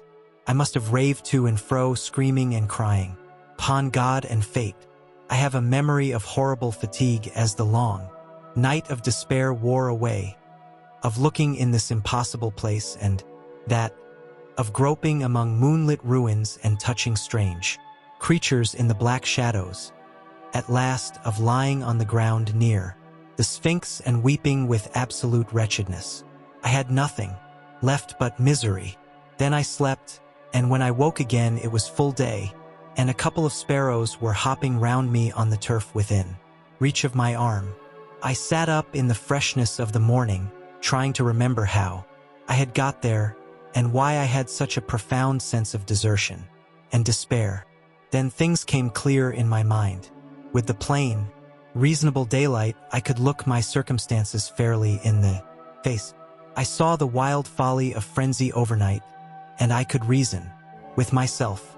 Suppose the worst? I said. Suppose the machine, altogether lost, perhaps destroyed? It behooves me to be calm and patient, to learn the way of the people, to get a clear idea of the method of my loss and the means of getting materials and tools, so that in the end, perhaps I may make another. That would be my only hope, perhaps, but better than despair. And after all, it was a beautiful and curious world. But probably the machine had only been taken away. Still, I must be calm and patient, and its hiding place and recover it by force or cunning. And with that I scrambled to my feet and looked about me wondering where I could bathe. I felt weary, and travel-soiled. The freshness of the morning made me desire an equal freshness. I had exhausted my emotion. Indeed, as I went about my business, I found myself wondering at my intense excitement. Overnight, I made a careful examination of the ground about the little lawn. I wasted some time in futile questionings, conveyed, as well as I was able, to such of the little peoples as came by. They all failed to understand my gestures. Some were simply stolid, or some thought it was a jest and laughed at me. I had the hardest task in the world to keep my hands their pretty laughing faces. It was a foolish impulse, but the devil begotten of fear and blind anger was ill-curbed and still eager to take advantage of my perplexity. The turf gave better counsel. I found a groove ripped in it about midway, between the pedestal of the Sphinx and the marks of my feet where, on arrival, I had struggled with the overturned machine. There were other signs of removal about, with queer narrow footprints like those I could imagine made by a sloth. This directed my closer attention to the pedestal. It was, as I think I have said, of bronze. It was not a mere block, but highly decorated with deep framed panels. On either side, I went and rapped at these. The pedestal was hollow. Examining the panels with care, I found them discontinuous with the frames. There were no handles or keyholes, but possibly the panels, if they were doors, as I supposed, opened from within. Took no very great mental effort to infer that my time machine was inside that pedestal. But how it got there was a direct problem. I saw the heads of two orange-clad people coming through the bushes and under some blossom-covered apple trees towards me. Turned smiling to them and beckoned them to me. They came and then, pointing to the bronze pedestal, I tried to intimate my wish to open it. But at my RST gesture towards this, they behaved very oddly. I don't know how to convey their expression to you. Suppose you were to use a grossly improper gesture to a delicate-minded woman. It is how she would look. They went as if they had received the last possible insult. I tried a sweet-looking little chap in white next with exactly the same result. Somehow his manner made me feel ashamed of myself. But, as you know, I wanted the time machine, and I tried him once more. As he turned like the others, my temper got the better of me. In 3 strides I was after him, had him by the loose part of his robe round the neck, and began dragging him towards the Sphinx. Then I saw the horror and repugnance of his face, and all of a sudden I let him go. But I was not beaten yet. I banged with my ST at the bronze panels. I thought I heard something stir inside. To be explicit, I thought I heard a sound like a chuckle, but I must have been mistaken. Then I got a big pebble from the river and came and hammered till I had attend a coil in the decorations, and the verdigris came in powdery aches. The delicate little people must have heard me hammering in gusty outbreaks a mile away on either hand, but nothing came of it. I saw a crowd of them upon the slopes, looking furtively at me. At last, hot and tired, I sat down to watch the place, but I was too restless to watch long. I am too occidentalav for a long vigil. I could work at a problem for years, but to wait inactive for 24 hours, that is another matter. I got up after a time and began walking aimlessly through the bushes towards the hill again. Patience, said I to myself. If you want your machine again, you must leave that Sphinx alone. If they mean to take your machine away, it's little good you're wrecking there. Bronze panels, and if they don't, you will get it back as soon as you can ask for it. To sit among all those unknown things before a puzzle like that is hopeless. That way lies monomania. Face this world. Learn its ways, watch it, be careful of too hasty guesses at its meaning. In the end, you will end clues to it all. Then suddenly the humor of the situation came into my mind. The thought of the years I had spent in study and toil to get into the future age, and now my passion of anxiety to get out of it. I had made myself the most complicated and the most hopeless trap that ever a man devised. Although it was at my own expense, I could not help myself. I laughed aloud. Going through the big palace, it seemed to me that the little people avoided me. It may have been my fancy, or it may have had something to do with my hammering at the gates of bronze. Yet I felt tolerably sure of the avoidance. I was careful, however, to show no concern and to abstain from any pursuit of them, and in the course of a day or two things got back to the old footing. I made what progress I could in the language, and in addition I pushed my explorations here and there. Either I missed some subtle point, or their language was excessively simple, almost exclusively composed of concrete substantives and verbs. There seemed to be few, if any, abstract terms, one or little use of figurative language. Their sentences were usually simple and of two words, and I failed to convey or understand any but the simplest propositions. Determined to put the thought of my time machine and the mystery of the bronze doors under the Sphinx as much as possible in a corner of memory until my growing knowledge would lead me back to them in a natural way. Yet a certain feeling, you may understand, tethered me in a circle of a few miles round the point of my arrival. So far as I could see, all the world displayed the same exuberant richness as the Thames Valley. From every hill I climbed I saw the same abundance of splendid buildings, endlessly varied in material and style, the same clustering thickets of evergreens, the same blossom-laden trees and tree ferns. Here and there water shone like silver, and beyond, the land rose into blue undulating hills and so faded into the serenity of the sky. A peculiar feature which presently attracted my attention was the presence of certain circular wells, several, as it seemed to me, of a very great depth. One lay by the path up the hill which I had followed during my RST walk. Like the others, it was rimmed with bronze, curiously wrought, and protected by a little cupola from the rain. Sitting by the side of these wells, and peering down into the shafted darkness, I could see no gleam of water, nor could I start any reaction with a lighted match. But in all of them I heard a certain sound, a thud, thud, thud, like the beating of some big engine, and I discovered, from the airing of my matches, that a steady current of air set down the shafts. Further, I threw a scrap of paper into the throat of one, and, instead of uttering slowly down, it was at once sucked swiftly out of sight. After a time, too, I came to connect these wells with tall towers, standing here and there upon the slopes, for above them there was often just such a ichor in the air as one sees on a hot day above a sun-scorched beach. Putting things together, I reached a strong suggestion of an extensive system of subterranean ventilation, whose true import it was difficult to imagine. I was at RST inclined to associate it with the sanitary apparatus too of these people. It was an obvious conclusion, but it was absolutely wrong. And here I must admit that I learned very little of drains and bells and modes of conveyance, acts and the like conveniences during my time in this real future. In some of these visions of Utopias 3 and coming times which I have read, there is a vast amount of detail about building and social arrangements and so forth.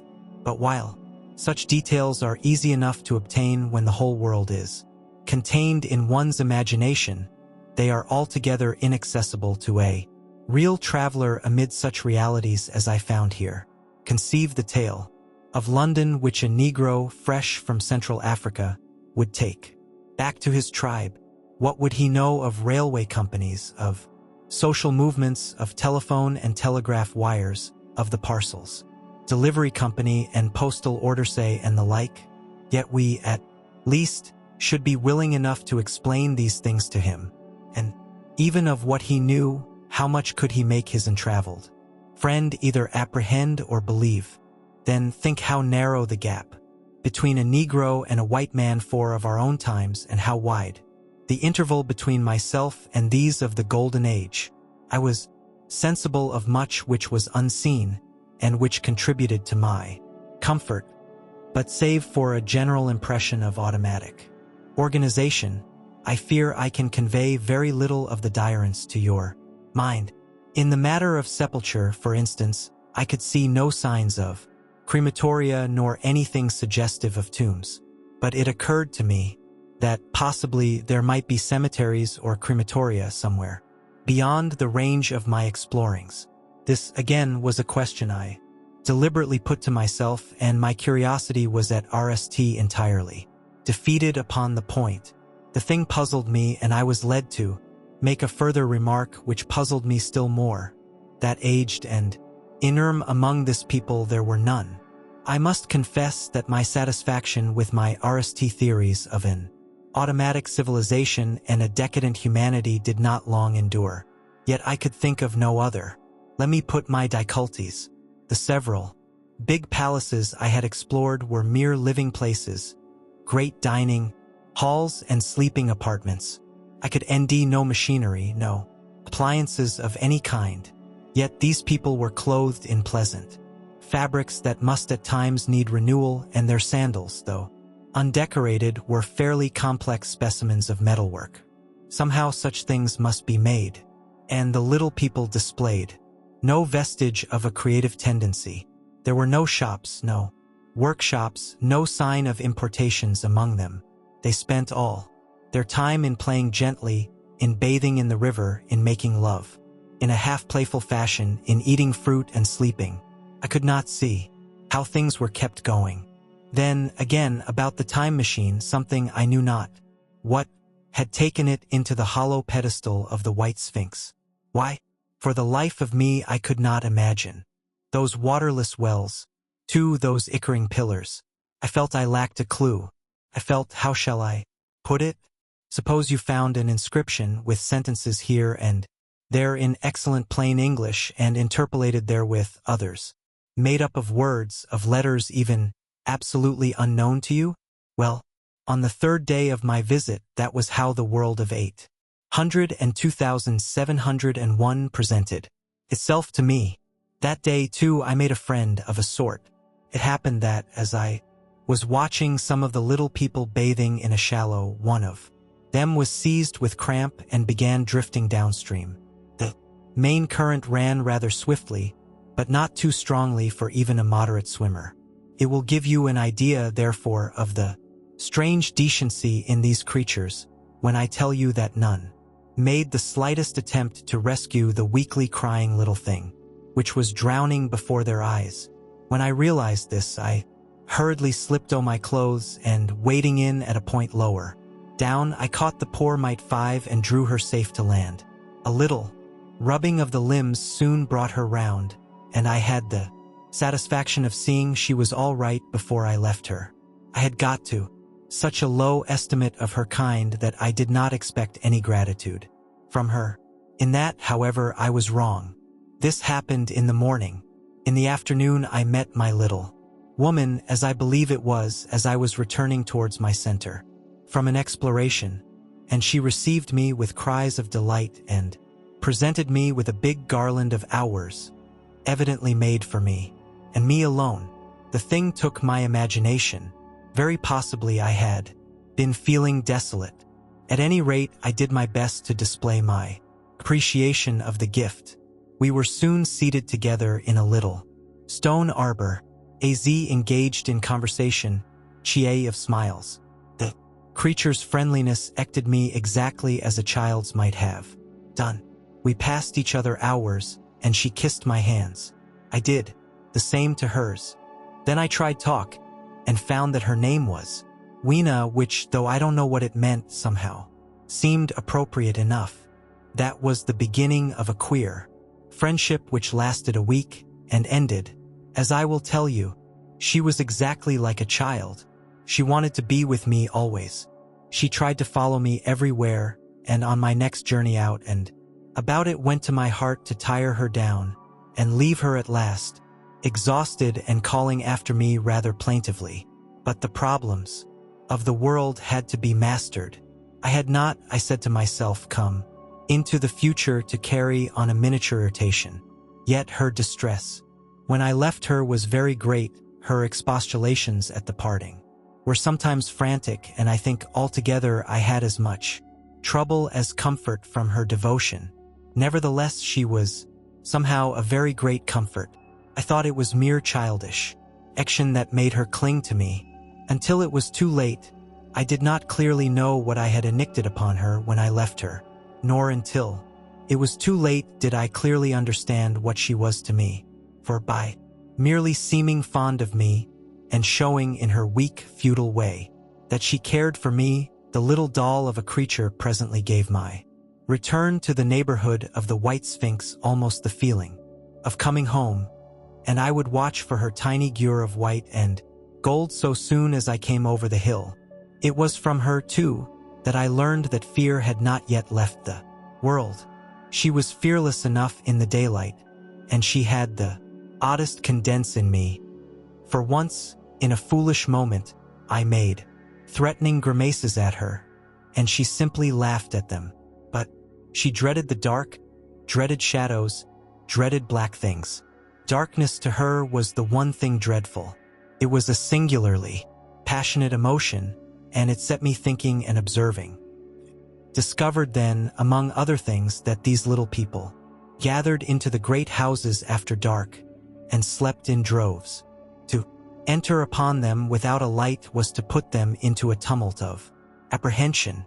I never found one out of doors, or one sleeping alone within doors after dark. Yet I was still such a blockhead that I missed the lesson of that fear, and in spite of Weena's distress I insisted upon sleeping away from these slumbering multitudes. It troubled her greatly, but in the end her odd action for me triumphed, and for VE of the nights of our acquaintance, including the last night of all, she slept with her head pillowed on my arm. But my story slips away from me as I speak of her. It must have been the night before her rescue that I was awakened about dawn. Had been restless, dreaming most disagreeably that I was drowned, and that sea anemones were feeling over my face with their soft palps. I woke with a start and with an odd fancy that some grayish animal had just rushed out of the chamber. I tried to get to sleep again, but I felt restless and uncomfortable. It was that dim, gray hour when things are just creeping out of darkness, when everything is colorless and clear-cut, and yet unreal. I got up and went down into the great hall, and so out upon the agstones in front of the palace. I thought I would make a virtue of necessity and see the sunrise. The moon was setting, and the dying moonlight and the RST pallor of dawn were mingled in a ghastly half-light. The bushes were inky black, the ground a somber gray, the sky colorless and cheerless. And up the hill I thought I could see ghosts. There several times, as I scanned the slope, I saw white gurs. Twice I fancied I saw a solitary white, ape-like creature running rather quickly up the hill, and once near the ruins I saw a leash of them carrying some dark body. They moved hastily. I did not see what became of them. It seemed that they vanished among the bushes. The dawn was still, indistinct, you must understand. I was feeling that chill, uncertain, early morning feeling you may have known. I doubted my eyes. As the eastern sky grew brighter, and the light of the day came on and its vivid coloring returned upon the world once more, I scanned the view keenly, but I saw no vestige of my white gurs. They were mere creatures of the half-light. They must have been ghosts, I said. I wonder whence they dated, for a queer notion of Grant Allen S6 came into my head and amused me. If each generation die and leave ghosts, he argued, the world at last will get overcrowded with them. On that theory they would have grown innumerable some 800,000 years hence, and it was no great wonder to see four at once. But the jest was unsatisfying, and I was thinking of these gurs all the morning, until Weena's rescue drove them out of my head. I associated them in some indinite way with the white animal I had startled in my RST passionate search for the time machine. But Weena was a pleasant substitute. Yet all the same, they were soon destined to take far deadlier possession of my mind. I think I have said how much hotter than our own was the weather of this golden age. I cannot account for it. It may be that the sun was hotter or the earth nearer the sun. It is usual to assume that the sun will go on cooling steadily in the future. But people, unfamiliar with such speculations as those of the younger Darwin, 7, forget that the planets must ultimately fall back one by one into the parent body.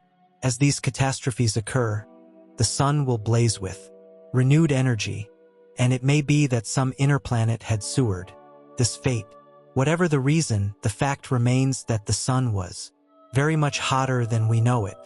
Well, one very hot morning, my fourth, I think, as I was seeking shelter from the heat and glare in a colossal ruin near the great house where I slept and fed, there happened this strange thing. Clambering among these heaps of masonry, I found a narrow gallery whose end and side windows were blocked by fallen masses of stone. By contrast with the brilliancy outside, it seemed at RST impenetrably dark to me. I entered it groping for the change from light to blackness made spots of color swim before me. Suddenly I halted spellbound. A pair of eyes, luminous by reaction against the daylight without, was watching me out of the darkness. The old instinctive dread of wild beasts came upon me. Clenched my hands and steadfastly looked into the glaring eyeballs. I was afraid to turn. Then the thought of the absolute security in which humanity appeared to be living came to my mind. And then I remembered that strange terror of the dark. Overcoming my fear to some extent, I advanced a step and spoke. I will admit that my voice was harsh and ill-controlled. I put out my hand and touched something soft. At once the eyes darted sideways and something white ran past me. I turned with my heart in my mouth and saw a queer little ape-like Gure, its head held down in a peculiar manner, running across the sunlit space behind me.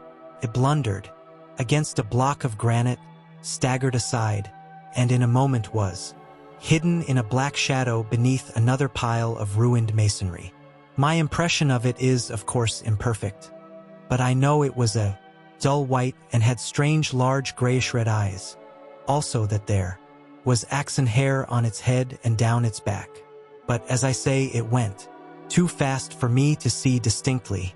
I cannot even say whether it ran on all fours or only with its forearms held very low. After an instant's pause, I followed it into the second heap of ruins.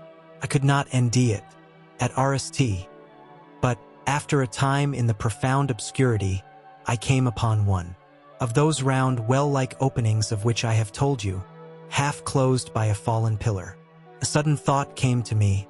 Could this thing have vanished down the shaft? I lit a match and, looking down, I saw a small, white, moving creature with large bright eyes, which regarded me steadfastly as it retreated. It made me shudder. It was so like a human spider. It was clambering down the wall, and now I saw for the RST time a number of metal foot and hand rests, forming a kind of ladder down the shaft.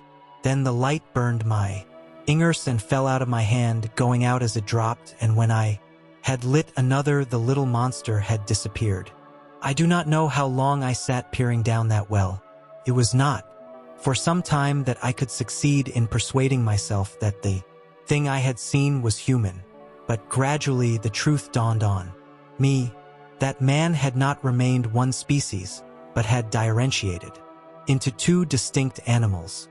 That my graceful children of the upper world were not the sole descendants of our generation, but that this bleached, obscene, nocturnal thing, which had ashed before me, was also heir to all the ages. I thought of the Ickering pillars and of my theory of an underground ventilation. I began to suspect their true import, and what I wondered was this Lemurb doing in my scheme of a perfectly balanced organization. How was it related to the indolent serenity of the beautiful upper-worlders? And what was hidden down there at the foot of that shaft? I sat upon the edge of the well, telling myself that, at any rate, there was nothing to fear, and that there I must descend for the solution of my difficulties. And with Albie, I was absolutely afraid to go. As I hesitated, two of the beautiful upper-world people came running in their amorous sport across the daylight in the shadow. The male pursued the female, inging hours at her as he ran. They seemed distressed to endy me, my arm against the overturned pillar, peering down the well. Apparently it was considered bad form to remark these apertures, for when I pointed to this one and tried to frame a question about it in their tongue, they were still more visibly distressed and turned away. But they were interested by my matches, and I struck some to amuse them. I tried them again about the well, and again I failed. So presently I left them, meaning to go back to Weena and see what I could get from her. But my mind was already in revolution. My guesses and impressions were slipping and sliding to a new adjustment. I had now a clue to the import of these wells, to the ventilating towers, to the mystery of the ghosts, to say nothing of a hint at the meaning of the bronze gates and the fate of the time machine. And very vaguely there came a suggestion towards the solution of the economic problem 9 that had puzzled me. Here was the new view. Plainly, this second species of man was subterranean. There were 3 circumstances in particular which made me think that its rare emergence above ground was the outcome of a long-continued underground look common in most animals that live largely in the dark, the white sh of the Kentucky caves, for instance.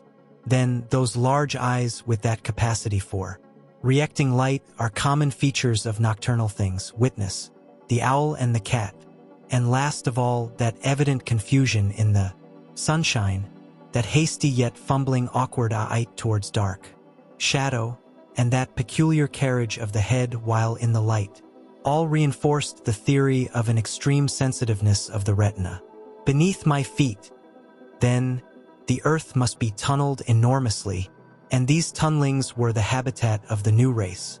The presence of ventilating shafts and wells along the hill slopes everywhere, in fact, except along the river valley, showed how universal were its ramifications.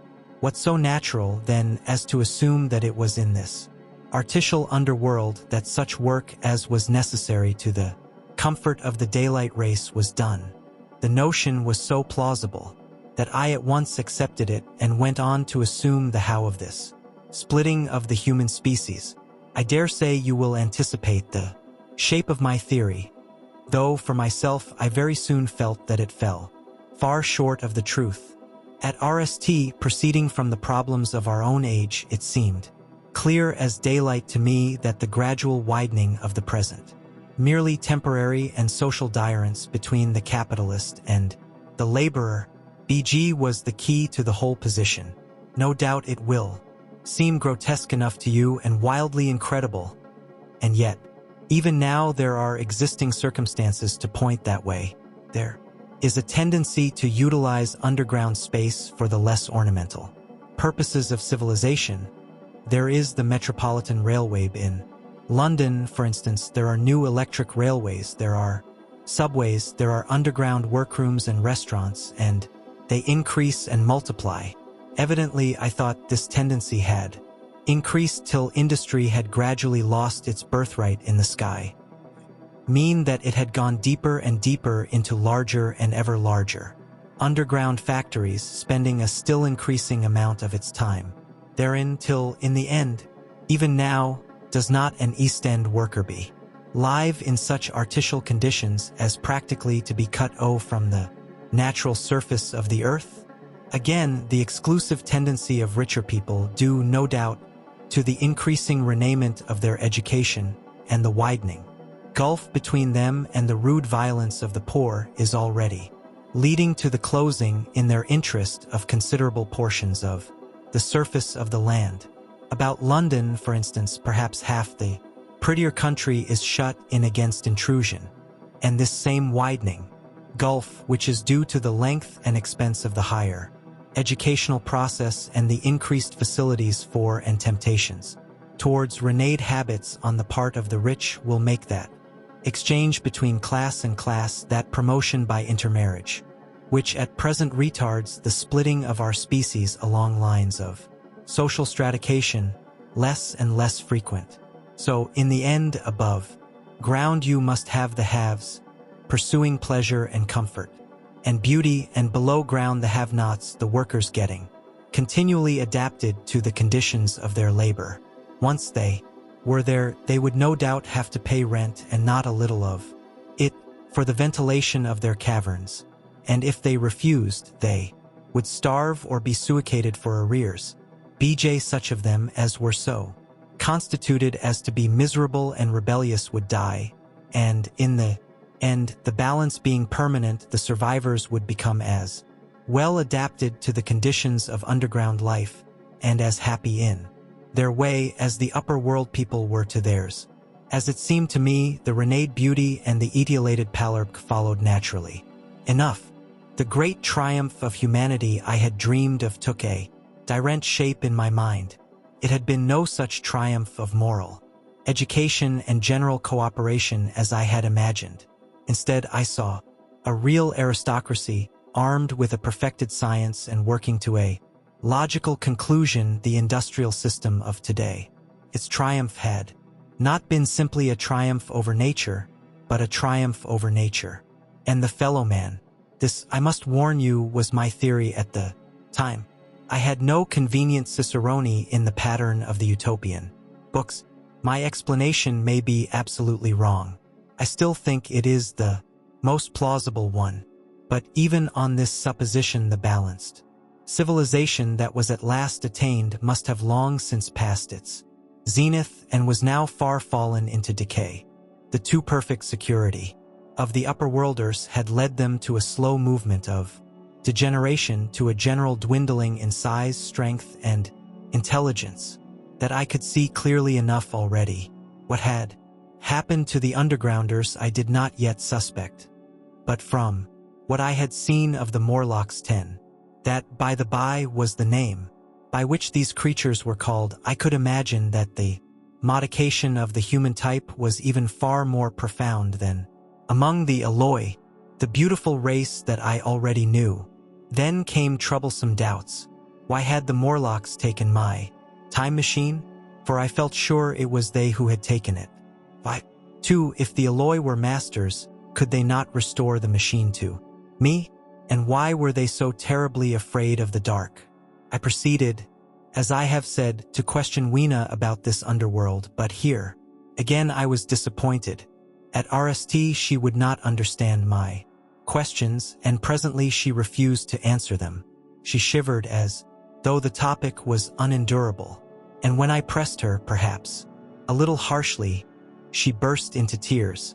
They were the only tears, except my own, I ever saw in that golden age. When I saw them I ceased abruptly to trouble about the Morlocks, and was only concerned in banishing these signs of the human inheritance from Weena's eyes. And very soon she was smiling and clapping her hands, while I solemnly burned a match. It may seem ODD to you, but it was 2 days before I could follow up the newfound clue in what was manifestly the proper way. I felt a peculiar shrinking from those pallid bodies. They were just the half-bleached color of the worms and things one sees, preserved in spirit in a zoological museum, and they were lithely cold to the touch. Probably my shrinking was largely due to the sympathetic innuensible of the Eloi, whose disgust of the Morlocks I now began to appreciate. The next night I did not sleep well. Probably my health was a little disordered. I was oppressed with perplexity and doubt. Once or twice I had a feeling of intense fear for which I could perceive no definite reason. I remember creeping noiselessly into the great hall, where the little people were sleeping in the moonlight that night. Weena was among them, and feeling reassured by their presence. Occurred to me even then that in the course of a few days the moon must pass through its last quarter, and the nights grow dark, when the appearances of these unpleasant creatures from below, these whitened lemurs, this new vermin that had replaced the old, might be more abundant. And on both these days I had the restless feeling of one who shirks an inevitable duty. I felt assured that the time machine was only to be recovered by boldly penetrating these underground mysteries. Yet I could not face the mystery. If only I had had a companion one, it would have been Dirent. But I was so horribly alone, and even to clamber down into the darkness of the well appalled me. I don't know if you will understand my feeling, but I never felt quite safe at my back. It was this restlessness, this insecurity perhaps, that drove me further and further in my exploring expeditions, going to the southwestward towards the rising country that is now called Coombe Wood. I observed far in the direction of 19th century Banstead, a vast green structure, different in character from any I had hitherto seen. It was larger than the largest of the palaces or ruins I knew, and the facade had an oriental look, the face of it having the luster as well as the pale green tint, a kind of bluish green of a certain type of Chinese porcelain. This difference in aspect suggested a difference in use, and I was minded to push on and explore. But the day was growing late, and I had come upon the site of the place after a long and tiring circuit. So I resolved to hold over the adventure for the following day, and I returned to the welcome and the caresses of little Weena. But next morning I perceived clearly enough that my curiosity regarding the palace of green porcelain was a piece of self-deception to enable me to shirk, by another day, an experience I dreaded. I resolved I would make the descent without further waste of time, and started out in the early morning towards a well near the ruins of granite and aluminium. Little Weena ran with me. She danced beside me to the well, but when she saw me lean over the mouth and look downward, she seemed strangely disconcerted. "Goodbye, little Weena," I said, kissing her. And then, putting her down, I began to feel over the parapet for the climbing hooks. Rather hastily, I may as well confess, for I feared my courage might leak away. At RST she watched me in amazement. Then she gave a most piteous cry and, running to me, she began to pull at me with her little hands. I think her opposition nerved me rather to proceed. I shook her, perhaps a little roughly, and in another moment I was in the throat of the well. I saw her agonized face over the parapet and smiled to reassure her. Then I had to look down at the unstable hooks to which I clung. I had to clamber down a shaft of perhaps 200 yards. The descent was eked by means of metallic bars projecting from the sides of the well, and these being adapted to the needs of a creature much smaller and lighter than myself, I was speedily cramped and fatigued by the descent. And not simply fatigued. One of the bars bent suddenly under my weight and almost swung me, into the blackness beneath. For a moment I hung by one hand, and after that experience I did not dare to rest again. Though my arms and back were presently acutely painful, I went on clambering down the sheer descent with as quick a motion as possible. Glancing upward, I saw the aperture, a small blue disk in which a star was visible, while little Weena's head showed as a round black projection.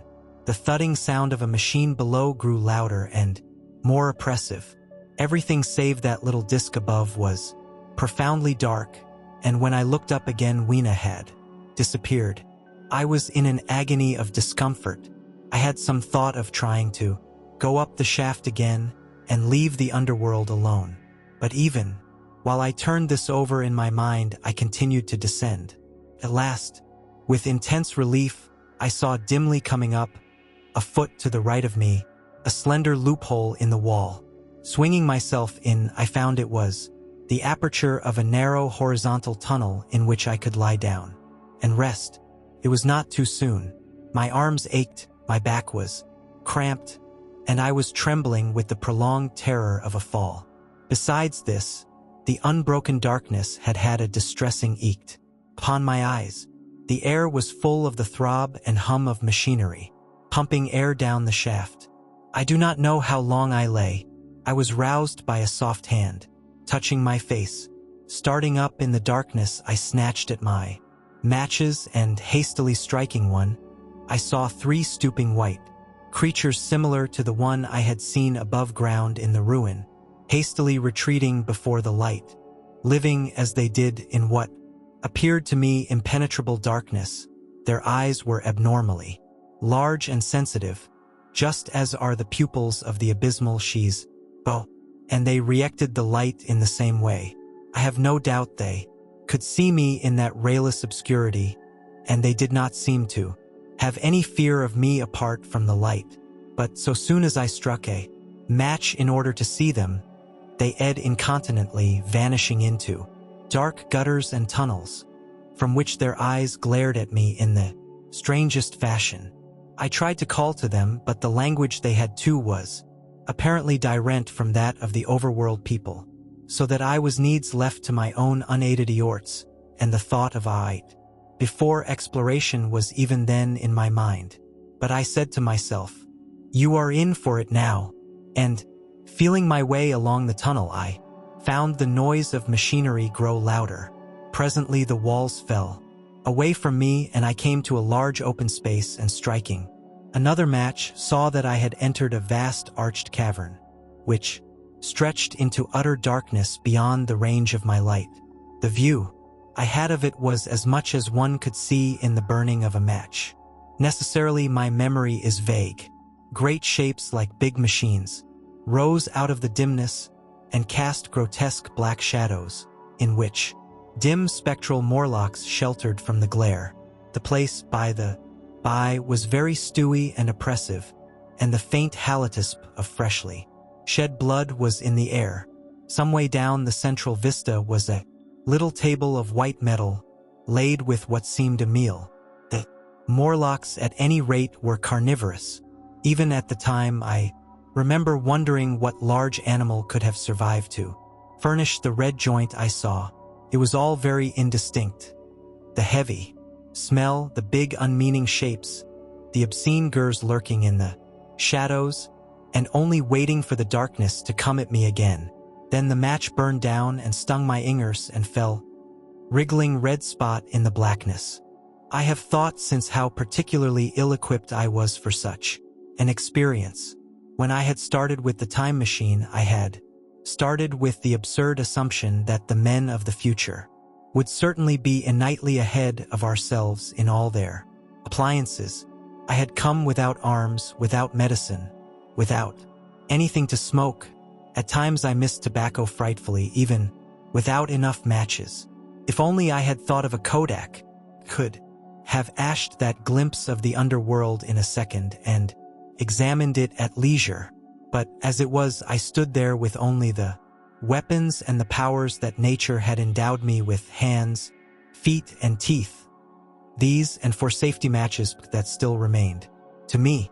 I was afraid to push my way in among all this machinery in the dark, and it was only with my last glimpse of light I discovered that my store of matches had run low. It had never occurred to me until that moment that there was any need to economize them, and I had wasted almost half the box in astonishing the upperworlders, to whom was a novelty. Now, as I say, I had 4 left, and while I stood in the dark, a hand touched mine. Lank fingers came feeling over my face, and I was sensible of a peculiar unpleasant odor.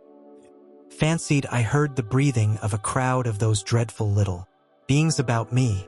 I felt the box of matches in my hand being gently disengaged, and other hands behind me plucking at my clothing.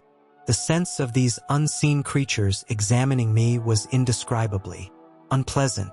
The sudden realization of my ignorance of their ways of thinking and doing came home to me very vividly in the darkness. Shouted at them as loudly as I could. They started away, and then I could feel them approaching me again. They clutched at me more boldly, whispering odd sounds to each other. I shivered violently and shouted again rather discordantly.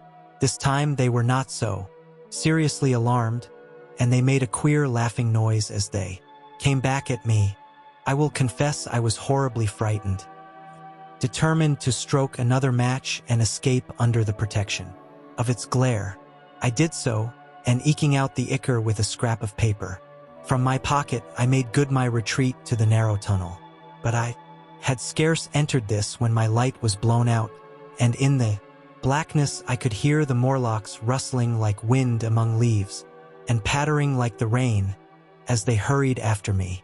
In a moment I was clutched by several hands, and there was no mistaking that they were trying to haul me back. I struck another light and waved it in their dazzled faces. You can scarce imagine how nauseatingly inhuman they looked, those pale, chinless faces, and great, lidless, pinkish-gray eyes, as they stared in their blindness and bewilderment. But I did not stay to look, I promise. I retreated again, and when my second match had ended, I struck my third.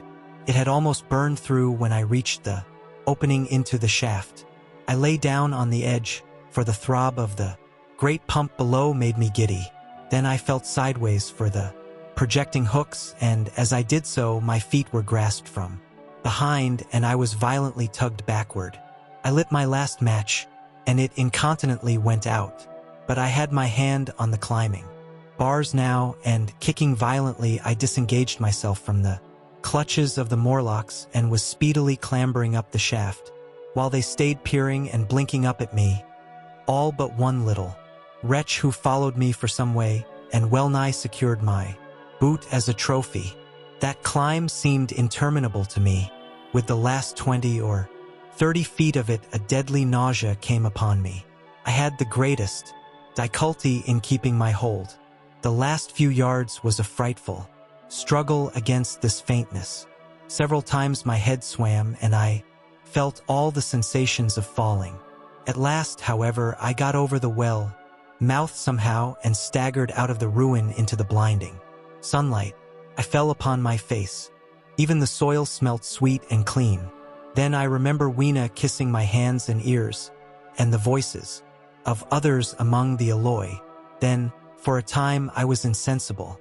Now, indeed, I seemed in a worse case than before. Hitherto, except during my night's anguish at the loss of the time machine, I had felt a sustaining hope of ultimate escape, but that hope was staggered by these new discoveries.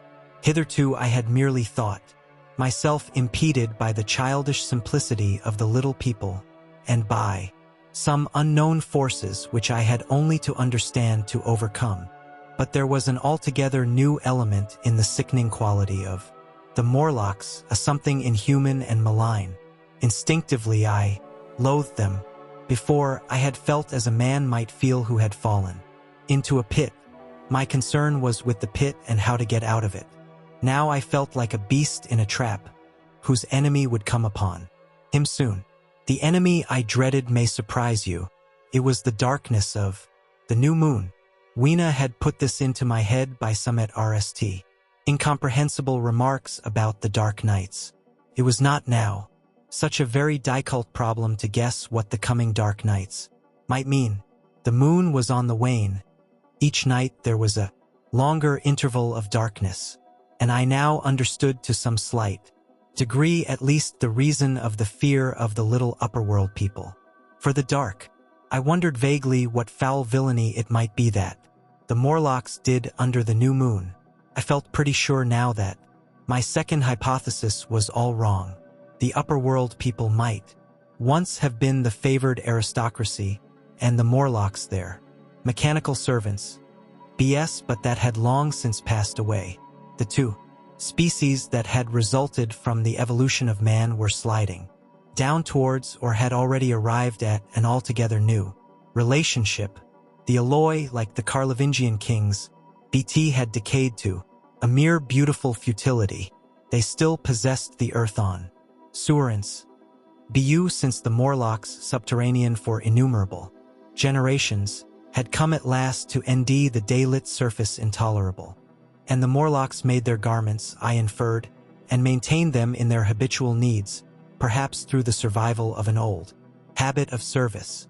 They did it as a standing horse paws with his foot, or as a man enjoys killing animals in sport because ancient and departed necessities had impressed it on the organism. But clearly, the old order was already in part reversed. The nemesis of the delicate ones was creeping on apace. Ages ago, thousands of generations ago, man had thrust his brother man out of the ease and the sunshine, and now that brother was coming back. Changed, already the Eloi had begun to learn one old lesson anew. They were becoming reacquainted with fear, and suddenly there came into my head the memory of the meat I had seen in the underworld. Seemed odd how it oat into my mind, not stirred up as it were by the current of my meditations, but coming in almost like a question from outside. I tried to recall the form of it. I had a vague sense of something familiar, but I could not tell what it was at the time. Still, however helpless the little people in the presence of their mysterious fear, I was differently constituted. I came out of this age of ours, this ripe prime of the human race, where fear does not paralyze and mystery has lost its terrors. I at least would defend myself. Without further delay, I determined to make myself arms and a fastness where I might sleep. With that refuge as a base, I could face this strange world with some of that condense I had lost in. Realizing to what creatures night by night I lay exposed, I felt I could never sleep again until my bed was secure from them. I shuddered with horror to think how they must already have examined me. I wandered during the afternoon along the valley of the Thames, but found nothing that commended itself to my mind as inaccessible. All the buildings and trees seemed easily practicable to such dexterous climbers as the Morlocks, to judge by their wells, must be. Then the tall pinnaclebu of the palace of green porcelain, and the polished gleam of its walls came back to my memory, and in the evening, taking Weena like a child upon my shoulder, I went up the hills towards the southwest. The distance I had reckoned was 7 or 8 miles, but it must have been nearer 18. I had seen the place on a moist afternoon when distances are deceptively diminished. In addition, the heel of one of my shoes was loose and a nail was working through the sole. They were comfortable old shoes I wore about indoors so that I was lame, and it was already long past sunset when I came in sight of the palace, silhouetted black against the pale yellow of the sky. Weena had been hugely delighted when I began to carry her, but after a time she desired me to let her down, and ran along by the side of me, occasionally darting on either hand to pick hours to stick in my pockets.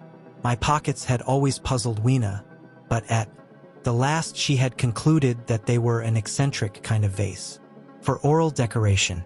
At least she utilized them for that purpose. And that reminds me, in changing my jacket I found the time traveler paused, put his hand into his pocket, and silently placed 2 withered hours, not unlike very large white mallows, upon the little table. Then he resumed his narrative. As the hush of evening crept over the world and we proceeded over the hill crest towards Wimbledon, Weena grew tired and wanted to return to the house of grey stone.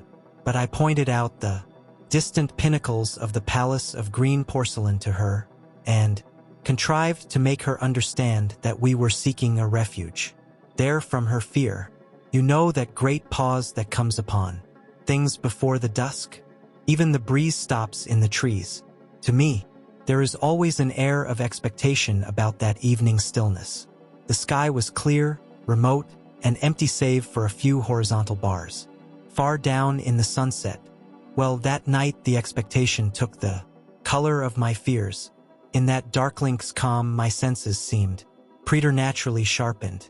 I fancied I could even feel the hollowness of the ground beneath my feet, could indeed almost see through it. The Morlocks on their anthill going hither and thither and waiting for the dark. In my excitement I fancied that they would receive my invasion of their burrows as a declaration of war. And why had they taken my time machine? So we went on in the quiet, and the twilight deepened into night. The clear blue of the distance faded, and one star after another came out. The ground grew dim and the trees black. Weena's fears and her fatigue grew upon her. I took her in my arms, and talked to her and caressed her.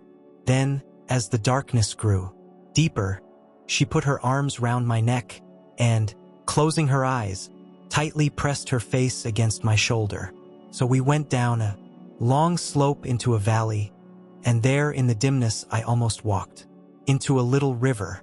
This I waded and went up on the opposite side of the valley, past a number of sleeping houses, and by a statue, a faun or some such gyre minus the head. Here too were acacias. By so far I had seen nothing of the Morlocks, but it was yet early in the night, and the darker hours before the old moon rose were still to come. From the brow of the next hill I saw a thick wood spreading wide and black before me. I hesitated at this. I could see no end to it, either to the right or the left. Feeling tired, my feet in particular were very sore, I carefully lowered Weena from my shoulder as I halted and sat down upon the turf. I could no longer see the palace of green porcelain, and I was in doubt of my direction. I looked into the thickness of the wood and thought of what it might hide. Under that dense tangle of branches one would be out of sight of the stars, even were there no other lurking danger. A danger I did not care to let my imagination loose upon. There would still be all the roots to stumble over and the tree bulbs to strike against. I was very tired, too, after the excitements of the day, so I decided that I would not face it, but would pass the night upon the open hill. Weena, I was glad to ND, was fast asleep. I carefully wrapped her in my jacket and sat down beside her to wait for the moonrise. The hillside was quiet and deserted, but from the black of the wood there came now and then a stir of living things. Above me shone the stars, for the night was very clear. I felt a certain sense of friendly comfort in their twinkling.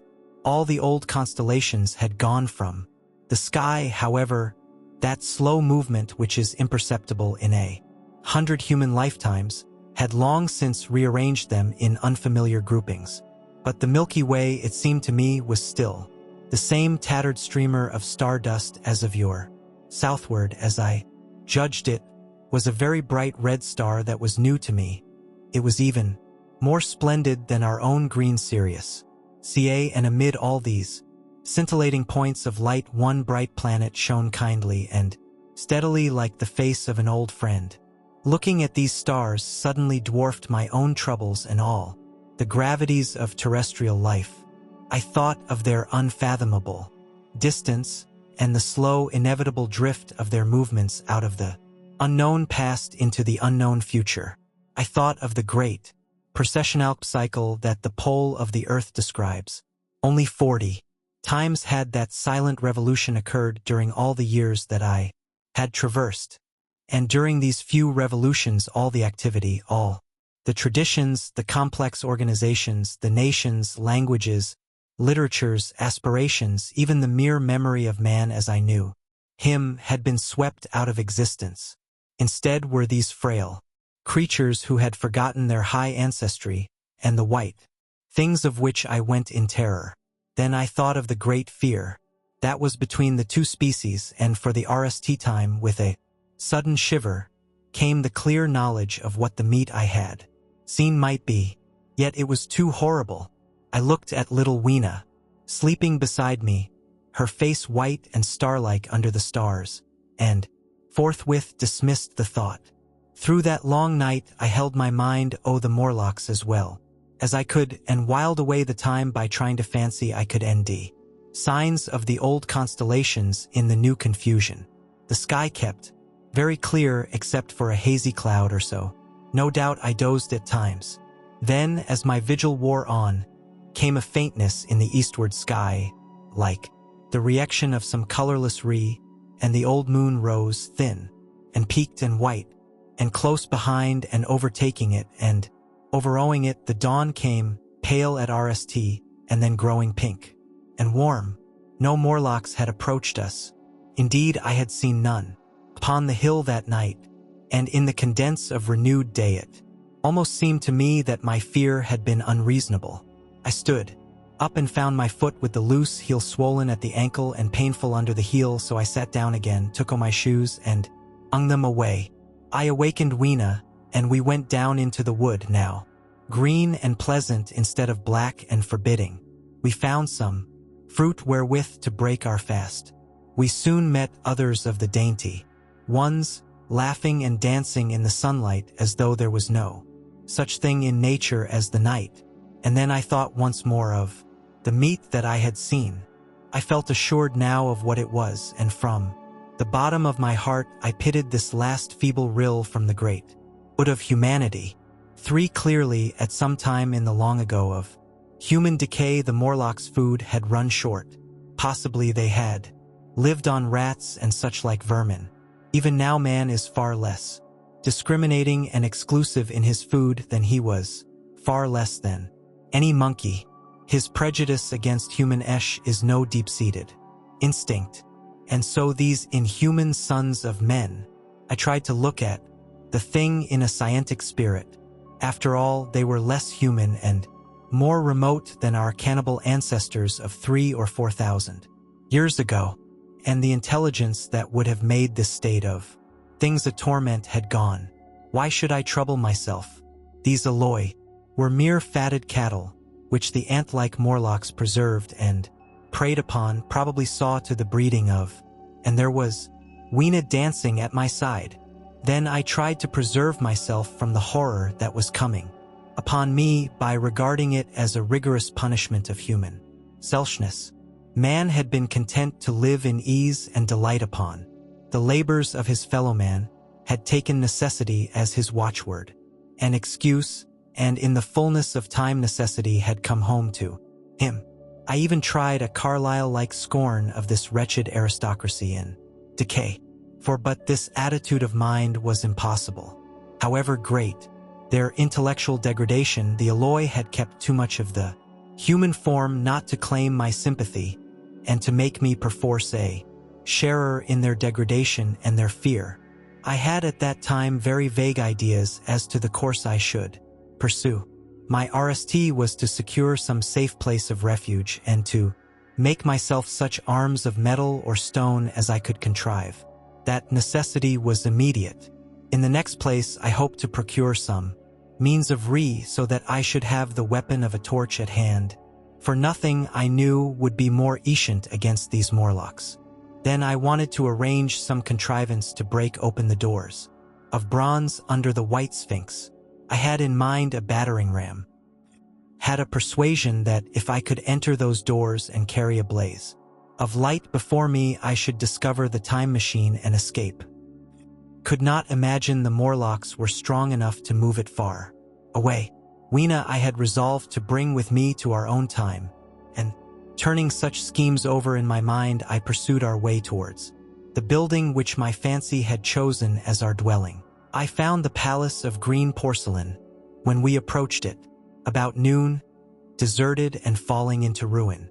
Only ragged vestiges of glass remained in its windows, and great sheets of the green facing had fallen away from the corroded metallic framework.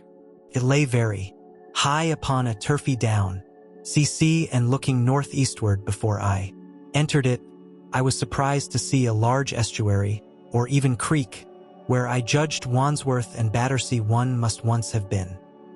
Thought then, though I never followed up the thought of what might have happened or might be happening to the living things in the sea.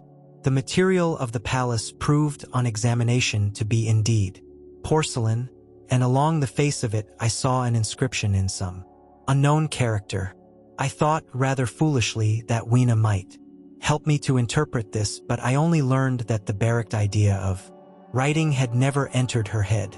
She always seemed to me, I fancy, more human than she was, too, perhaps because her action was so human. Within the big valves of the door, which were open and broken, we found, instead of the customary hall, a long gallery lit by many side windows. At the RST glance, I was reminded of a museum. The tile door was thick with dust, and a remarkable array of miscellaneous objects was shrouded in the same gray covering. Then I perceived, standing strange and gaunt in the center of the hall, what was clearly the lower part of a huge skeleton. Recognized by the oblique feet that it was some extinct creature. after the fashion of the megatherium. The skull and the upper bones lay beside it in the thick dust, and in one place, where rainwater had dropped through a leak in the roof, the thing itself had been worn away. Further in the gallery was the huge skeleton barrel of a brontosaurus. 3. My museum hypothesis was confirmed. Going towards the side, I found what appeared to be sloping shelves, and clearing away the thick dust, I found the old familiar glass cases of our own time, but they must have been airtight to judge from the fair preservation of some of their contents. Clearly we stood among the ruins of some latter-day South Kensington. Here apparently was the paleontological section, and a very splendid array of fossils it must have been, though the inevitable process of decay that had been staved for a time and had, through the extinction of bacteria and fungi, lost 99 hundredths of its force, was nevertheless, with extreme sureness if with extreme slowness, at work again upon all its treasures. Here and there I found traces of the little people in the shape of rare fossils broken to pieces or threaded in strings upon reeds, and the cases had in some instances been bodily removed by the Morlocks. As I judged, the place was very silent.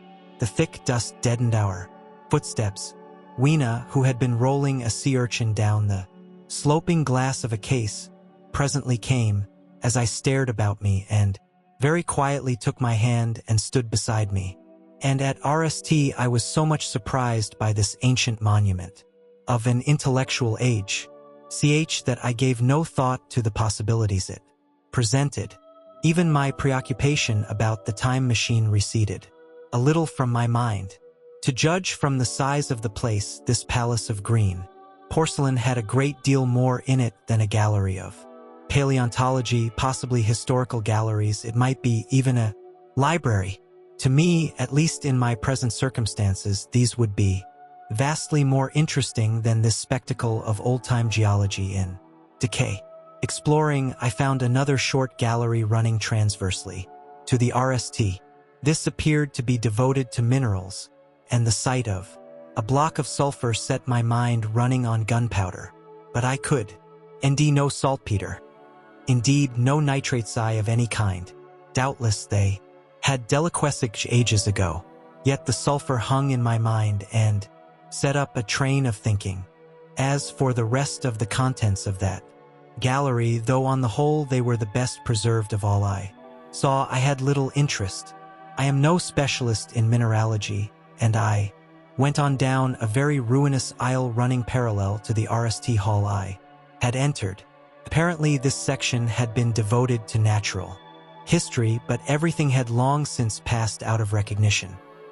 Few shriveled and blackened vestiges of what had once been stewed animals, desiccated mummies in jars that had once held spirit, brown dust of departed plants.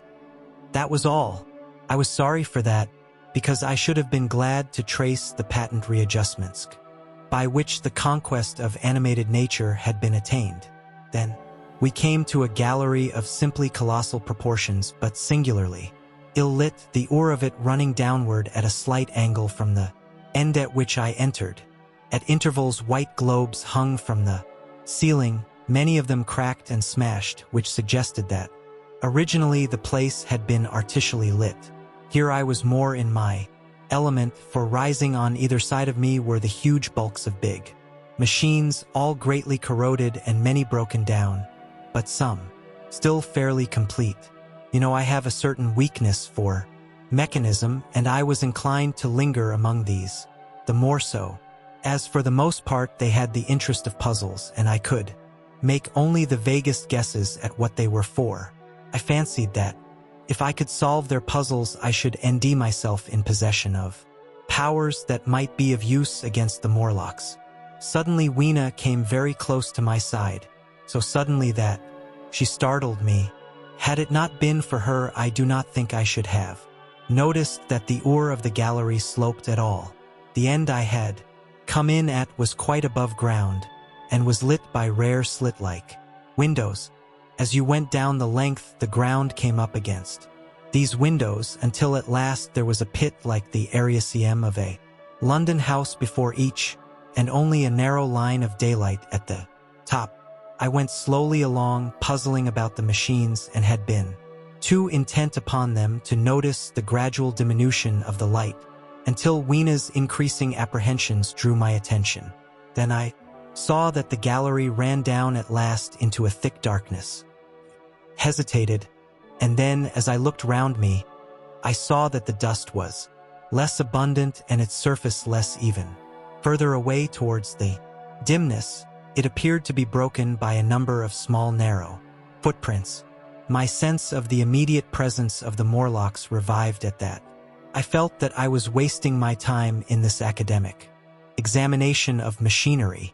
I called to mind that it was already far advanced in the afternoon and that I had still no weapon, no refuge, and no means of making a And then down in the remote blackness of the gallery I heard a peculiar pattering, and the same odd noises I had heard down the well.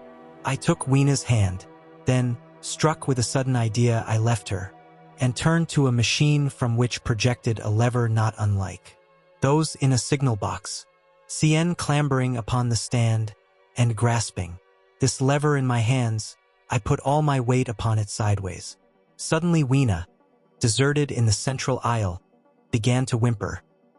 Had judged the strength of the lever pretty correctly, for it snapped after a minute's strain, and I rejoined her with a mace in my hand. More than sufficient, I judged, for any Morlock skull I might encounter, and I longed very much to kill a Morlock or so. Very inhuman, you may think, to want to go killing one's own descendants, but it was impossible, somehow, to feel any humanity in the things. Only my disinclination to leave Weena, and a persuasion that if I began to slake my thirst for murder my time, machine might sewer, restrained me from going straight down the gallery and killing the brutes I heard. Well, mace in one hand and Weena in the other, I went out of that gallery and into another and still larger one, which at the RST glance reminded me of a military chapel hung with tattered AGS. The brown and charred rags that hung from the sides of it I presently recognized as the decaying vestiges of books. They had long since dropped to pieces, and every semblance of print had left them. But here and there were warped boardsco and cracked metallic clasps that told the tale well enough. Had I been a literary man, I might, perhaps, have moralized upon the futility of all ambition, but as it was, the thing that struck me with keenest force was the enormous waste of labor to which this somber wilderness of rotting paper tested. At the time, I will confess that I thought chiefly of the Philosophical Transactions and my own 17 papers upon physical optics. Then, going up a board staircase, we came to what may once have been a gallery of technical chemistry, and here I had not a little hope of useful discoveries. Except at one end where the roof had collapsed, this gallery was well preserved. I went eagerly to every unbroken case, and at last, in one of the really airtight cases, I found a box of matches. Very eagerly I tried them. They were perfectly good. They were not even damp. I turned to Weena. "Dance?"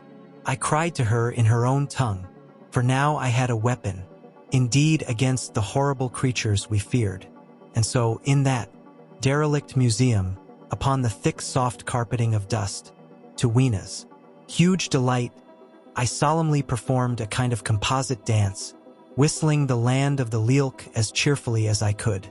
In part it was a modest can-can, in part a step dance, in part a skirt dance, so far as my tailcoat permitted, and in part original. For I am naturally inventive, as you know. Now, I still think that for this box of matches to have escaped the wear of time for immemorial years was a most strange, as for me, it was a most fortunate thing. Yet, oddly enough, I found a far unlikelier substance, and that was camphor. I found it in a sealed jar that by chance, I suppose, had been really hermetically sealed. Fancied at RST that it was Peron wax, CR, and smashed the glass accordingly. But the odor of camphor was unmistakable. In the universal decay this volatile substance had chanced to survive, perhaps through many thousands of centuries. It reminded me of a sepia painting I had once seen done from the ink of a fossil. Belemnitex that must have perished and become fossilized millions of years ago. I was about to throw it away, but I remembered that it was enamel and burned with a good bright aim, was, in fact, an excellent candle, and I put it in my pocket. I found no explosives, however, nor any means of breaking down the bronze doors. As yet, my iron crowbar was the most helpful thing I had chanced upon. Nevertheless, I left that gallery greatly elated. I cannot tell you all the story of that long afternoon. It would require a great eort of memory to recall my explorations in at all the proper order.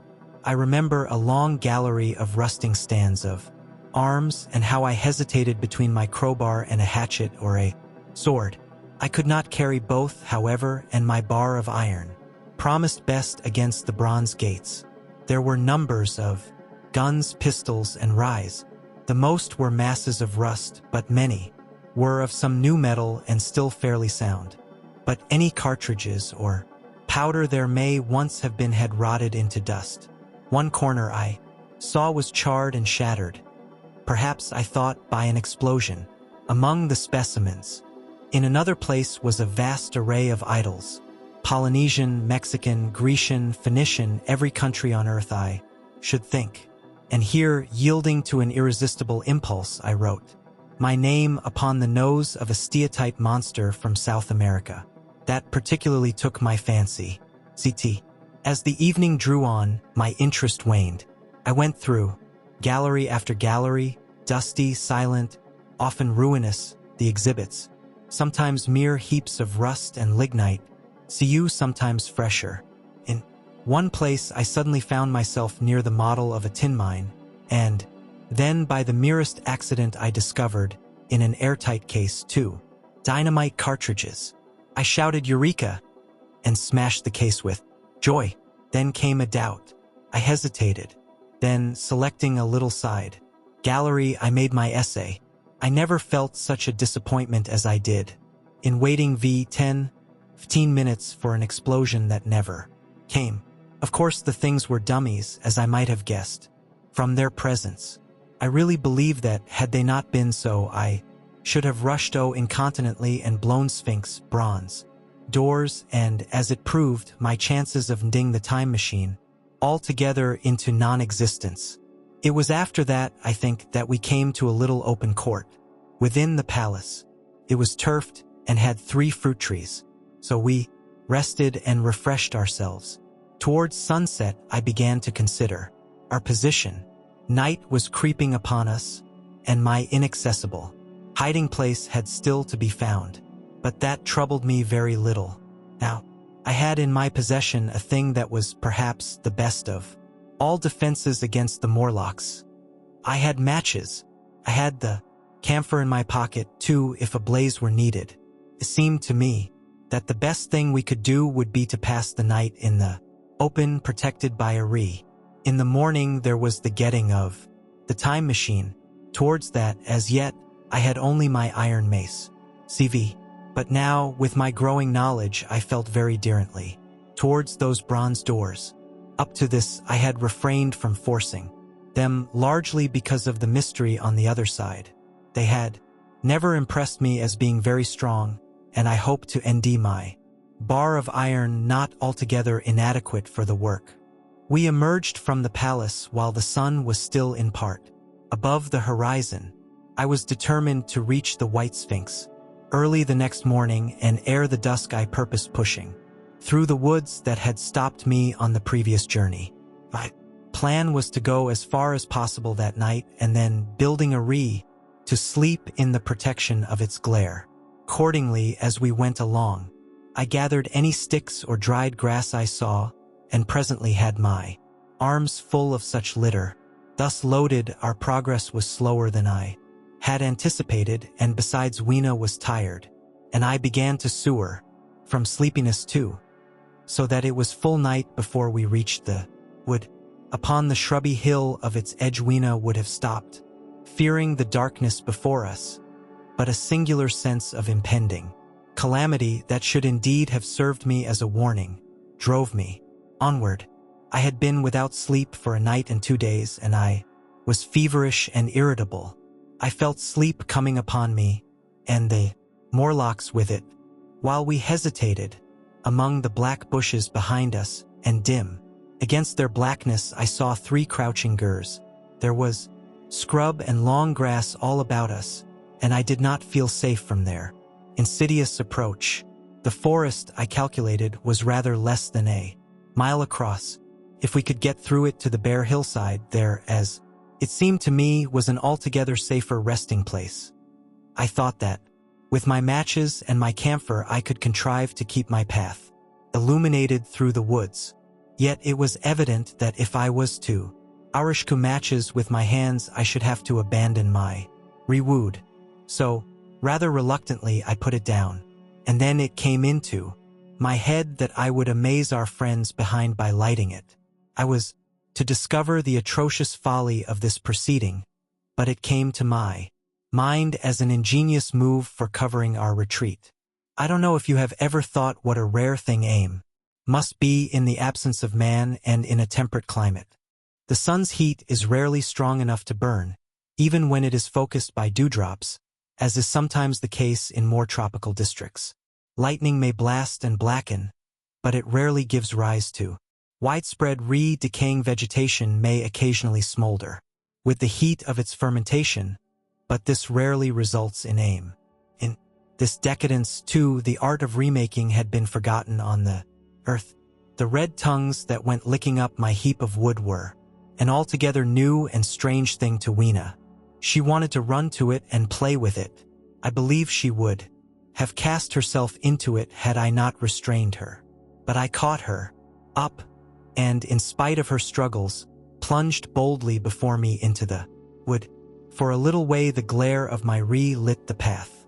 Looking back, presently I could see, through the crowded stems, that from my heap of sticks the blaze had spread to some bushes adjacent, and a curved line of was creeping up the grass of the hill. I laughed at that, and turned again to the dark trees before me. It was very black, and Weena clung to me convulsively, but there was still, as my eyes grew accustomed to the darkness, sufficient light for me to avoid the stems. Overhead it was simply black, except where a gap of remote blue sky shone down upon us here and there. I struck none of my matches because I had no hand free. Upon my left arm I carried my little one, in my right hand I had my iron bar. For some way I heard nothing but the crackling twigs under my feet, the faint rustle of the breeze above, and my own breathing, and the throb of the blood vessels in my ears. Then I seemed to know. Oft's a pattering about me. I pushed on grimly. The pattering grew more distinct, and then I caught the same queer sound and voices I had heard in the underworld. There were evidently several of the Morlocks, and they were closing in upon me. Indeed, in another minute I felt a tug at my coat, then something at my arm, and Weena shivered violently and became quite still. It was time for a match, but to get one I must put her down. Did so, and, as I fumbled with my pocket, a struggle began in the darkness about my knees, perfectly silent on her part and with the same peculiar cooing sounds from the Morlocks.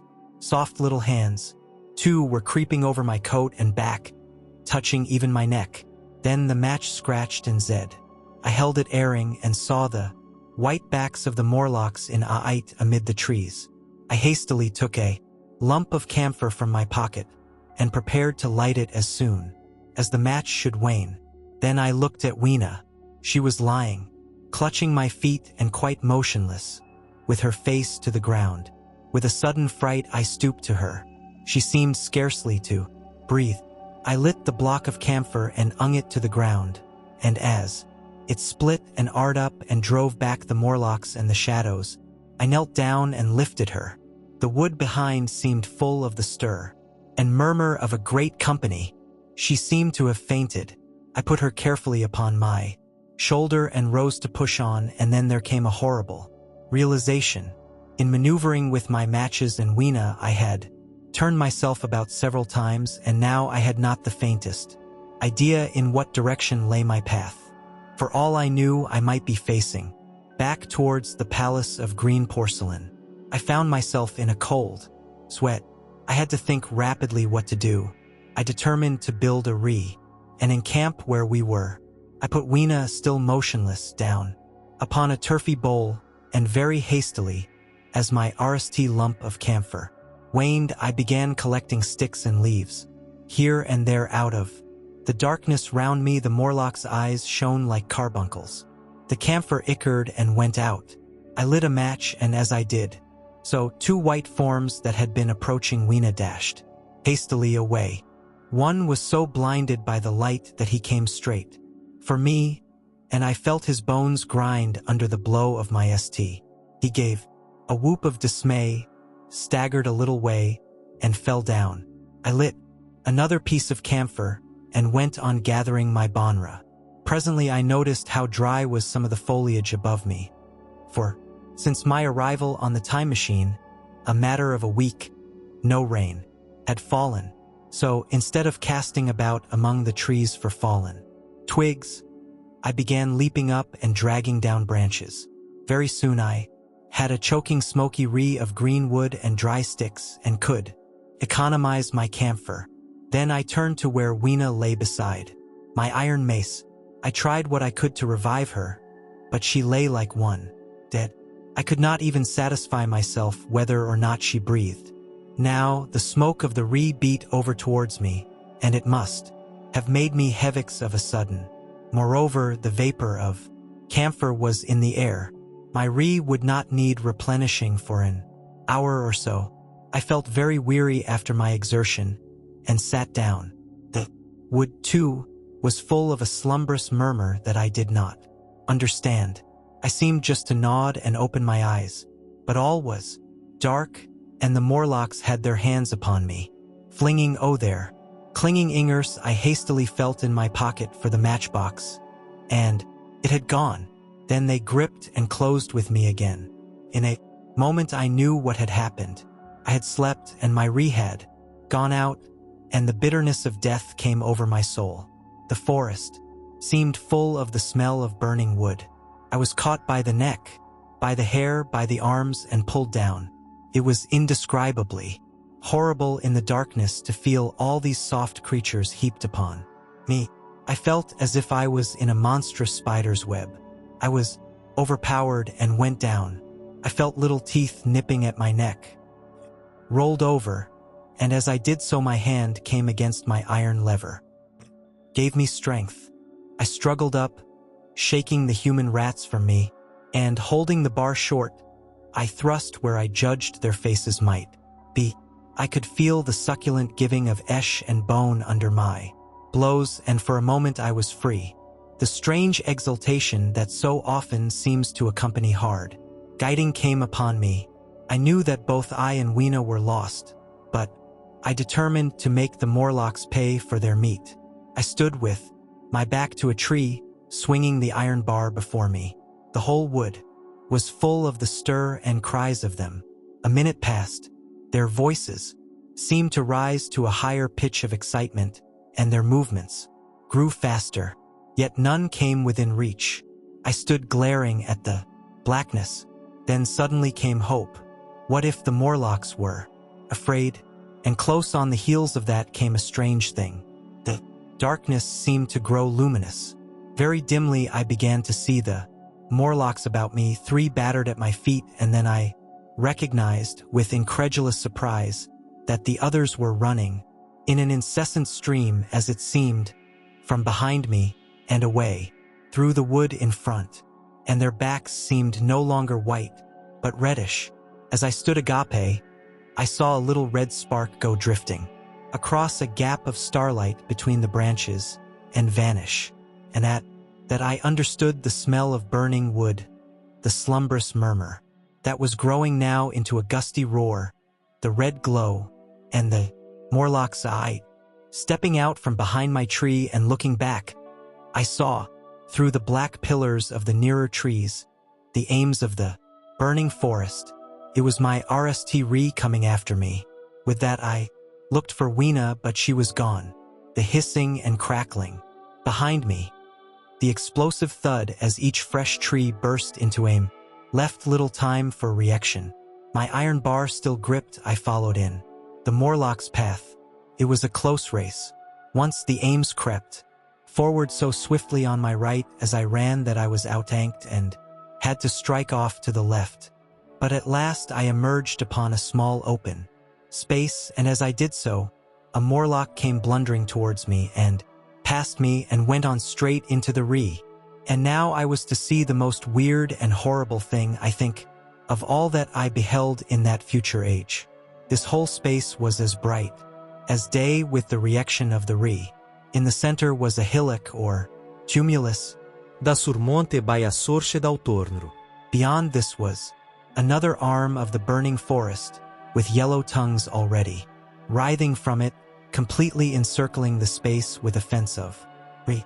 Upon the hillside were some 30 or 40 Morlocks, dazzled by the light and heat, and blundering hither and thither against each other in their bewilderment. At RST I did not realize their blindness and struck furiously at them with my bar, in a frenzy of fear as they approached me, killing one and crippling several more. But when I had watched the gestures of one of them groping under the hawthorn against the red sky and heard their moans, I was assured of their absolute helplessness and misery in the glare, and I struck no more of them. Yet every now and then one would come straight towards me, setting loose a quivering horror that made me quick to elude him. At one time the aims died down somewhat, and I feared the foul creatures would presently be able to see me. I was thinking of beginning the GHT by killing some of them before this should happen. But the Ree burst out again brightly, and I stayed my hand. I walked about the hill among them and avoided them, looking for some trace of Weena, but Weena was gone. At last I sat down on the summit of the hillock and watched this strange, incredible company of blind things groping to and fro, and making uncanny noises to each other as the glare of the Ree beat on them. The coiling uprush of smoke streamed across the sky, and through the rare tatters of that red canopy, remote as though they belonged to another universe, shone the little stars. 2 or 3 Morlocks came blundering into me, and I drove them with blows of my STS, trembling as I did so. For the most part of that night I was persuaded it was a nightmare. I bit myself and screamed in a passionate desire to awake. I beat the ground with my hands and got up and sat down again and wandered here and there and again sat down. Then I would fall to rubbing my eyes and calling upon God to let me awake. Thrice I saw Morlocks put their heads down in a kind of agony and rush into the aims. But at last, above the subsiding red of the Ree, above the streaming masses of black smoke and the whitening and blackening tree stumps and the diminishing numbers of these dim creatures, came the white light of the day. I searched again for traces of Weena, but there were none. It was plain that they had left her poor little body in the forest. Cannot describe how it relieved me to think that it had escaped the awful fate to which it seemed destined. As I thought of that, I was almost moved to begin a massacre of the helpless abominations about me, but I contained myself. The hillock, as I have said, was a kind of island in the forest. From its summit I could now make out through a haze of smoke the palace of green porcelain, and from that I could get my bearings for the White Sphinx. And so, leaving the remnant of these damned souls still going hither and thither and moaning, as the day grew clearer, I tied some grass about my feet and limped on, across smoking ashes and among black stems that still pulsated, internally with Ree, towards the hiding place of the time machine. Walked slowly, for I was almost exhausted as well as lame, and I felt the intensest wretchedness for the horrible death of little Weena. It seemed an overwhelming calamity. Now, in this old, familiar room, it is more like the sorrow of a dream than an actual loss. But that morning it left me absolutely lonely again. Terribly alone. I began to think of this house of mine, of this reside, of some of you, and with such thoughts came a longing that was pain. But as I walked over the smoking ashes under the bright morning sky, I made a discovery. In my trouser pocket were still some loose matches. The box must have leaked before it was lost. About 8 or 9 in the morning I came to the same seat of yellow metal from which I had viewed the world upon the evening of my arrival. I thought of my hasty conclusions upon the evening, and could not refrain from laughing bitterly at my condence. Here was the same beautiful scene, the same abundant foliage, the same splendid palaces and magnificent ruins, the same silver river running between its fertile banks. The gay robes of the beautiful people moved hither and thither among the trees. Some were bathing in exactly the place where I had saved Weena, and that suddenly gave me a keen stab of pain. And like blots upon the landscape rose the cupolast above the ways to the underworld. Understood now what all the beauty of the overworld people covered. Very pleasant was their day, as pleasant as the day of the cattle in the ELD. Like the cattle, they knew of no enemies and provided against no needs, and their end was the same, one. I grieved to think how brief the dream of the human intellect had been. It had committed suicide. It had set itself steadfastly towards comfort and ease, a balanced society with security and permanency as its watchword. It had attained its hopes to come to this at last. Once life and property must have reached almost absolute safety. The rich had been assured of his wealth and comfort, the toiler assured of his life and work. No doubt in that perfect world there had been no unemployed problem, no social question left unsolved, and a great quiet had followed. It is a law of nature we overlook that intellectual versatility is the compensation for change, danger, and trouble. An animal, perfectly in harmony with its environment, is a perfect mechanism. Nature never appeals to intelligence until habit and instinct are useless. There is no intelligence where there is no change and no need of change. Only those animals partake of intelligence that have to meet a huge variety of needs and dangers. So, as I see it, the upperworld man had drifted towards his feeble prettiness, and the underworld to mere mechanical industry.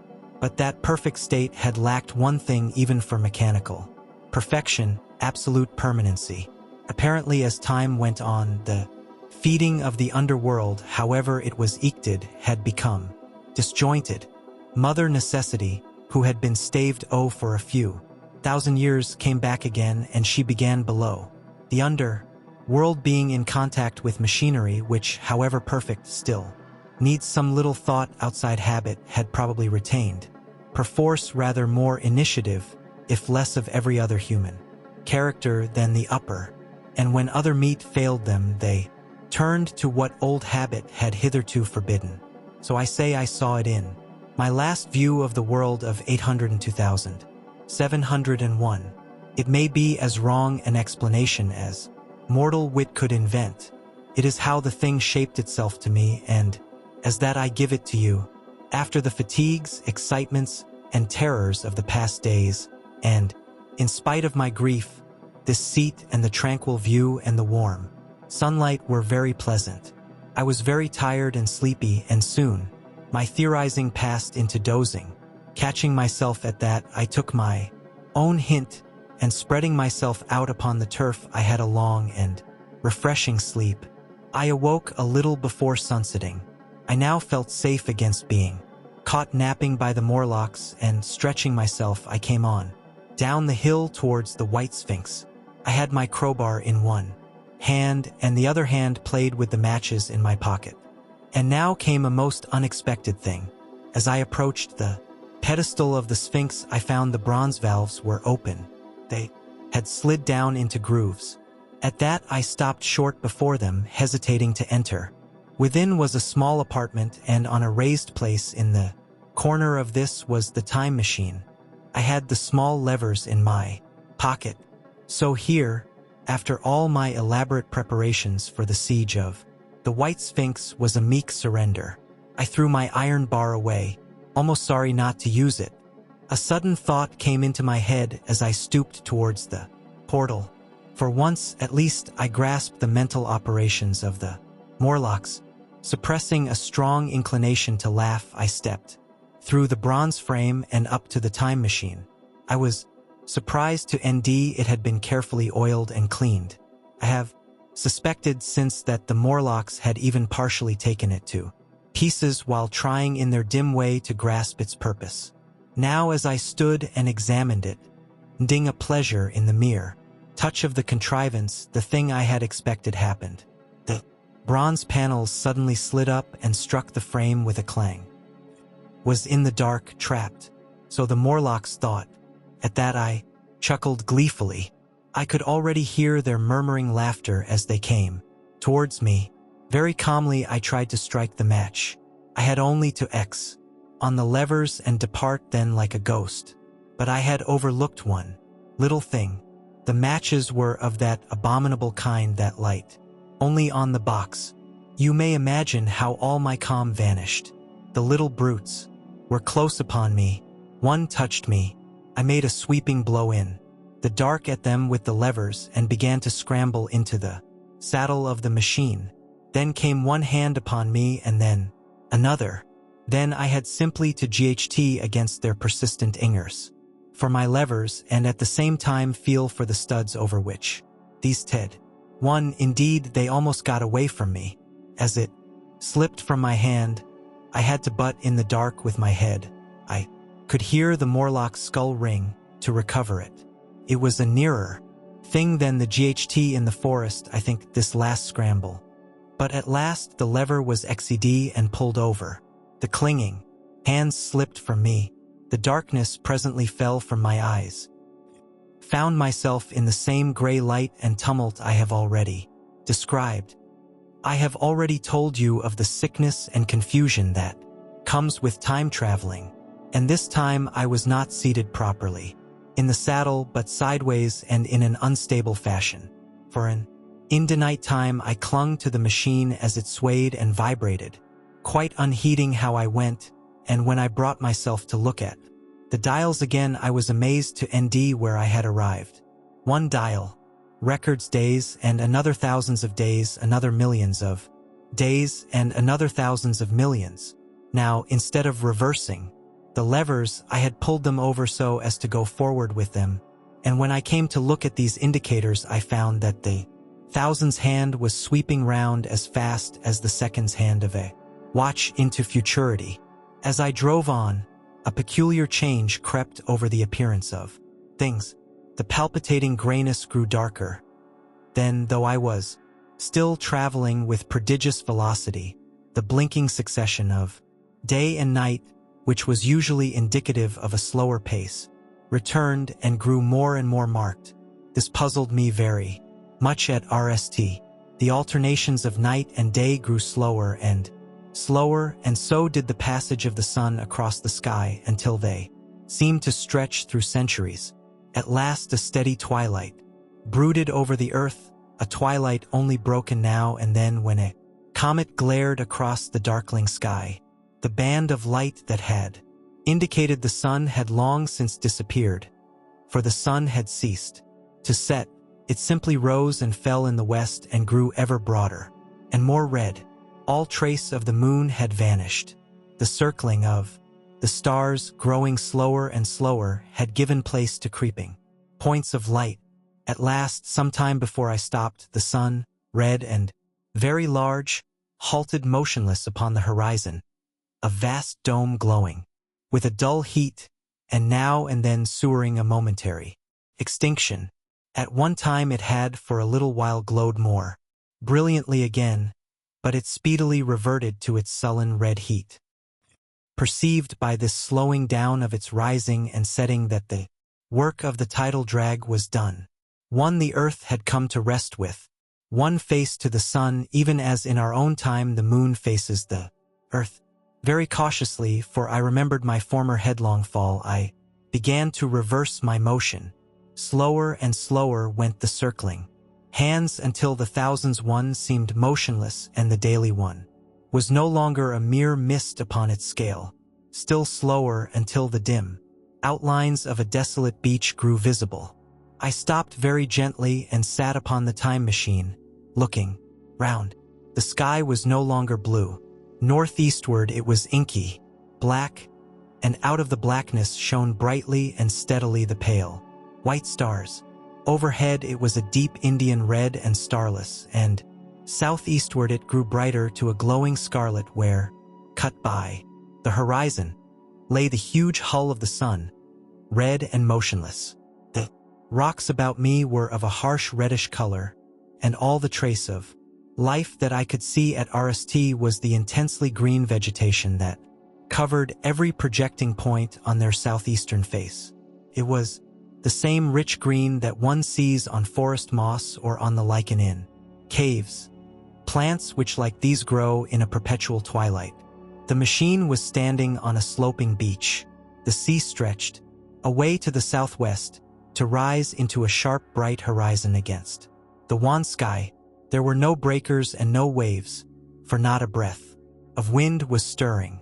Only a slight oily swell rose and fell like a gentle breathing, and showed that the eternal sea was still moving and living, and along the margin where the water sometimes broke was a thick incrustation of salt, pink under the lurid sky. There was a sense of oppression in my head, and I noticed that I was breathing very fast. The sensation reminded me of my only experience of mountaineering, and from that I judged the air to be more rared than it is now. Far away up the desolate slope I heard a harsh scream and saw a thing like a huge white buttery go slanting and uttering up into the sky and, circling, disappear over some low hillocks beyond. The sound of its voice was so dismal that I shivered and seated myself more RMLY upon the machine. Looking round me again, I saw that, quite near, what I had taken to be a reddish mass of rock was moving slowly towards me. Then I saw the thing was really a monstrous crab-like creature. Can you imagine a crab as large as yonder table, with its many legs moving slowly and uncertainly, its big claws swaying, its long antennae, like carter's whips, waving and feeling, and its stalked eyes gleaming at you on either side of its metallic front? Its back was corrugated and ornamented with ungainly bosses, DD, and a greenish incrustation blotched it here and there. I could see the many palpsy of its complicated mouth, ickering and feeling as it moved. As I stared at this sinister apparition crawling towards me, I felt a tickling on my cheek as though a Y had lighted there. I tried to brush it away with my hand, but in a moment it returned, and almost immediately came another by my ear. I struck at this and caught something thread-like. It was drawn swiftly out of my hand. With a frightful qualm, I turned, and I saw that I had grasped the antenna of another monster crab that stood just behind me. Its evil eyes were wriggling on their stalks, its mouth was all alive with appetite, and its vast, ungainly claws, smeared with an algal slime, were descending upon me.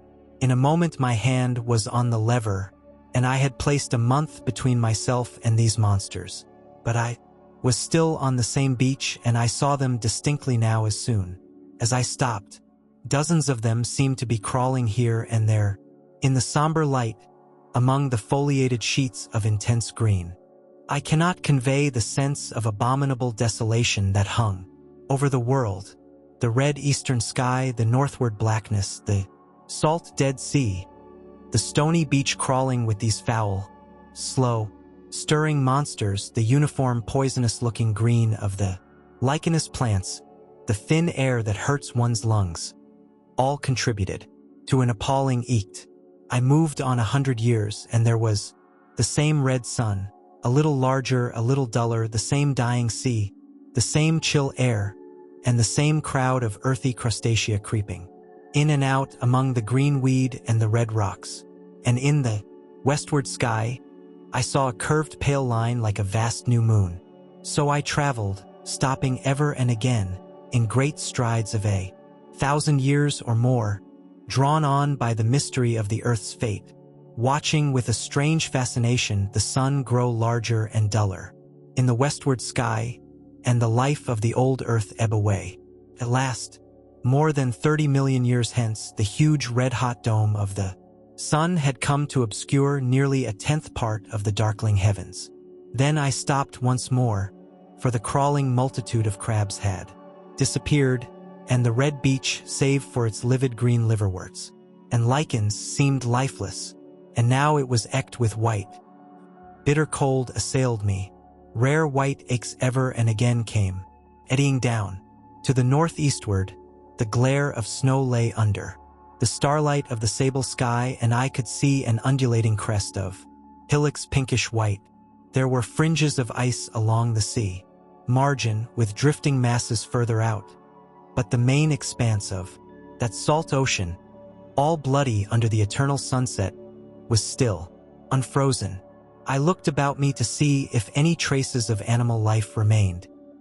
Certain indelible apprehension still kept me in the saddle of the machine, but I saw nothing moving, in earth or sky or sea. The green slime on the rocks alone testified that life was not extinct. Shallow sandbank had appeared in the sea, and the water had receded from the beach. I fancied I saw some black object hopping about upon this bank, but it became motionless as I looked at it, and I judged that my eye had been deceived, and that the black object was merely a rock. The stars in the sky were intensely bright and seemed to me to twinkle very little. Suddenly I noticed that the circular westward outline of the sun had changed, that a concavity, a bay, had appeared in the curve. Saw this grow larger. For a minute perhaps I stared aghast at this blackness that was creeping over the day, and then I realized that an eclipse was beginning. Either the moon or the planet Mercury was passing across the sun's disk. Naturally, at RST I took it to be the moon, but there is much to incline me to believe that what I really saw was the transit of an inner planet passing very near to the Earth. The darkness grew apace. A cold wind began to blow in, freshening gusts from the east, and the showering white aches in the air increased in number. From the edge of the sea came a ripple and whisper. Beyond these lifeless sounds the world was silent. Silent would be hard to convey the stillness of it. All the sounds of man, the bleating of sheep, the cries of birds, the hum of insects, the stir that makes the background of our lives, all that was over. As the darkness thickened, the eddying aches grew more abundant, dancing before my eyes, and the cold of the air more intense. Last, one by one, swiftly, one after the other, the white peaks of the distant hills vanished into blackness. The breeze rose to a moaning wind. I saw the black central shadow of the eclipse sweeping towards me. In another moment, the pale stars alone were visible. All else was rayless obscurity. The sky was absolutely black. A horror of this great darkness came on me. The cold that smote to my marrow and the pain I felt in breathing overcame me.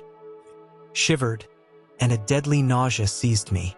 Then, like a red-hot bow-in, the sky appeared the edge of the sun.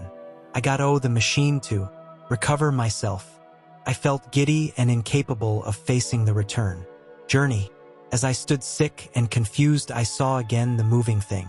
Upon the shoalge, there was no mistake now that it was a moving thing against the red water of the sea. It was a round thing, the size of a football perhaps, or it may be bigger, and tentacles trailed down from it. It seemed black against the weltering blood, red water, and it was hopping fully about. Then I felt I was fainting, but a terrible dread of lying helpless in that remote and awful twilight sustained me while I clambered upon the saddle. So I came back.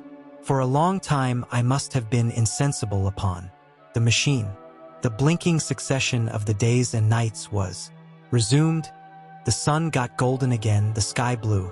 I breathed with greater freedom. The actuating contours of the land ebbed and the hands spun backward upon the dials. At last I saw again the dim shadows of houses, the evidences of decadent humanity. These two changed and passed, and others came. Presently, when the million dial was at 0, I slackened speed. I began to recognize our own petty and familiar architecture. The thousands hand ran back to the starting point, the night and day apt slower and slower. Then the old walls of the laboratory came round me. Very gently now I slowed the mechanism down. I saw one little thing that seemed odd to me. I think I have told you that when I set out, before my velocity became very high, Mrs. Watchett had walked across the room, traveling, as it seemed to me, like a rocket. As I returned, I passed again across that minute, when she traversed the laboratory. But now her every motion appeared to be the exact inversion of her previous ones. The door at the lower end opened, and she glided quietly up the laboratory, back foremost, and disappeared behind the door by which she had previously entered. Just before that I seemed to see Hilliardy for a moment, but he passed like a ash.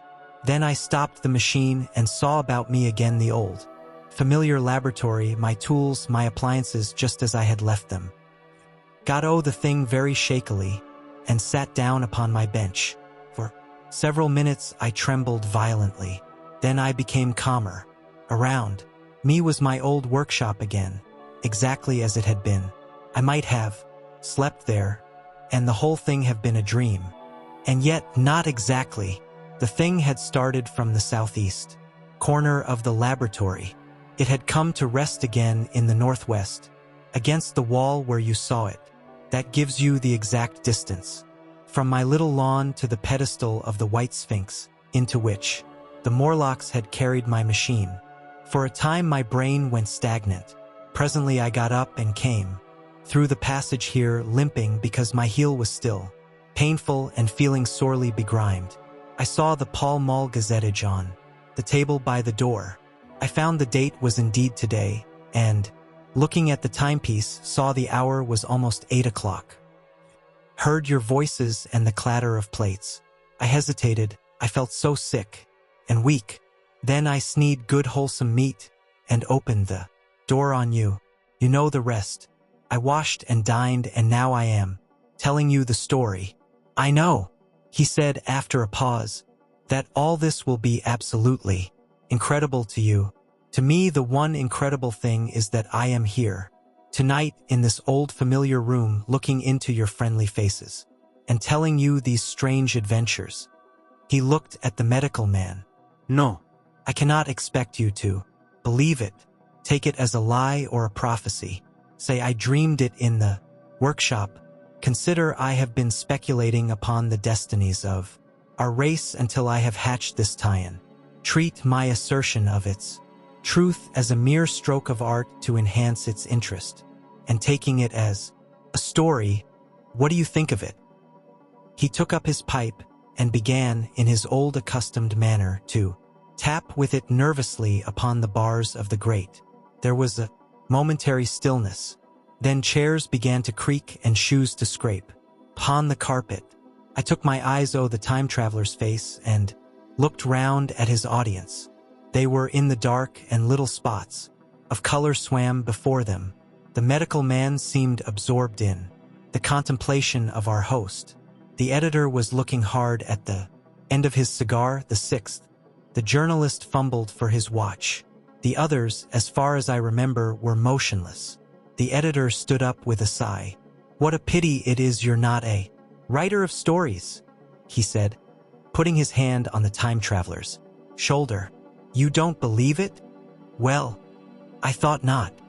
The time traveler turned to us. Where are the matches? He said. He lit one and spoke over his pipe. Pong.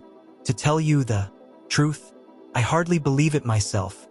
And yet, his eyes fell with a mute inquiry upon the withered white hours, upon the little table. Then he turned over the hand holding his pipe, and I saw he was looking at some half-healed scars on his knuckles. The medical man rose, came to the lamp, and examined the hours. The Gynecium SDK odd, he said. The psychologist leant forward to see, holding out his hand for a specimen. I'm hanged if it isn't 1:15, said the journalist. How? Shall we get home? Plenty of cabs at the station, said the psychologist. It's a curious thing, said the medical man, but I certainly don't know the natural order of these hours. May I have them? The time traveler hesitated. Then suddenly, certainly not. Where did you really get them? Said the medical man. The time traveler put his hand to his head. He spoke like one who was trying to keep hold of an idea that eluded him. They were put into my pocket by Weena when I traveled into time. He stared round the room. I'm damned if it isn't all going. This room, and you and the atmosphere of every day is too much for my memory. Did I ever make a time machine or a model of a time machine? Or is it all only a dream? They say life is a dream, precious poor dream at times, but I can't stand another that won't. It's madness. And where did the dream come from? I must look at that machine. If there is one. He caught up the lamp swiftly and carried it, airing red, through the door into the corridor. We followed him. There in the Ickering light of the lamp was the machine, sure enough, squat, ugly, and askew. A thing of brass, ebony, ivory, and translucent glimmering. Quartz, solid to the touch, for I put out my hand and felt the rail of it, and with brown spots and smears upon the ivory and bits of grass and moss upon the lower parts, and one rail bent awry. The time traveler put the lamp down on the bench and ran his hand along the damaged rail. It's all right now, he said. The story I told you was true. I'm sorry to have brought you out here in the cold. He took up the lamp, and in an absolute silence we returned to the smoking room. He came into the hall with us and helped the editor on with his coat. The medical man looked into his face and, with a certain hesitation, told him he was sewering from overwork, at which he laughed hugely. I remember him standing in the open doorway, bawling good night. I shared a cab with the editor. He thought the tale a gaudy lie. For my own part, one was unable to come to a conclusion. The story was so fantastic and incredible, the telling so credible and sober. Lay awake most of the night thinking about it. I determined to go next day and see the time traveler again. I was told he was in the laboratory, and being on easy terms in the house, I went up to him. The laboratory, however, was empty. I stared for a minute at the time machine and put out my hand and touched the lever. The squat, substantial-looking mass swayed like a bough shaken by the wind. Its instability startled me extremely, and I had a queer reminiscence of the childish days when I used to be forbidden to meddle. I came back through the corridor. The time traveler met me in the smoking room. He was coming from the house. He had a small camera under one arm and a knapsack under the other. He laughed when he saw me and gave me an elbow to shake. I'm frightfully busy, said he, with that thing in there. But is it not some hoax? I said. Do you really travel through time? Really and truly I do. And he looked frankly into my eyes. He hesitated. His eyes wandered about the room. I only want half an hour, he said. I know why you came, and it's awfully good of you. There's some magazines here. If you'll stop to lunch, I'll prove you. This time traveling up to the hilt, specimen and all. If you'll forgive my leaving you now. I consented, hardly comprehending then the full import of his words, and he nodded and went on down the corridor. I heard the door of the laboratory slam, seated myself in a chair, and took up a daily paper. What was he going to do before lunchtime? Then, suddenly I was reminded by an advertisement that I had promised to meet Richardson, the publisher, at 2. I looked at my watch and saw that I could barely save that engagement. I got up and went down the passage to tell the time traveler. As I took hold of the handle of the door, I heard an exclamation, oddly truncated at the end, and a click and a thud. A gust of air whirled round me as I opened the door, and from within came the sound of broken glass falling on the oar. The time traveler was not there. I seemed to see a ghostly, indistinct Gyur sitting in a whirling mass of black and brass for a moment one. A Gyur so transparent that the bench behind with its sheets of drawings was absolutely distinct. But this phantasm vanished as I rubbed my eyes. The time machine had gone, save for a subsiding stir of dust. The further end of the laboratory was empty. A pane of the skylight had apparently just been blown in. I felt an unreasonable amazement. I knew that something strange had happened and for the moment could not distinguish what the strange thing might be. As I stood staring, the door into the garden opened and the manservant appeared. We looked at each other. Then ideas began to come. "Has Mr. gone out that way?" said I. "No, sir. No one has come out this way. I was expecting to ND him here." At that I understood. At the risk of disappointing Richardson, I stayed on, waiting for the time traveler, waiting for the second, perhaps still stranger story, and the specimens and photographs he would bring with him. But I am beginning now to fear that I must wait a lifetime. The time traveler vanished 3 years ago, and as everybody knows now, he has never returned.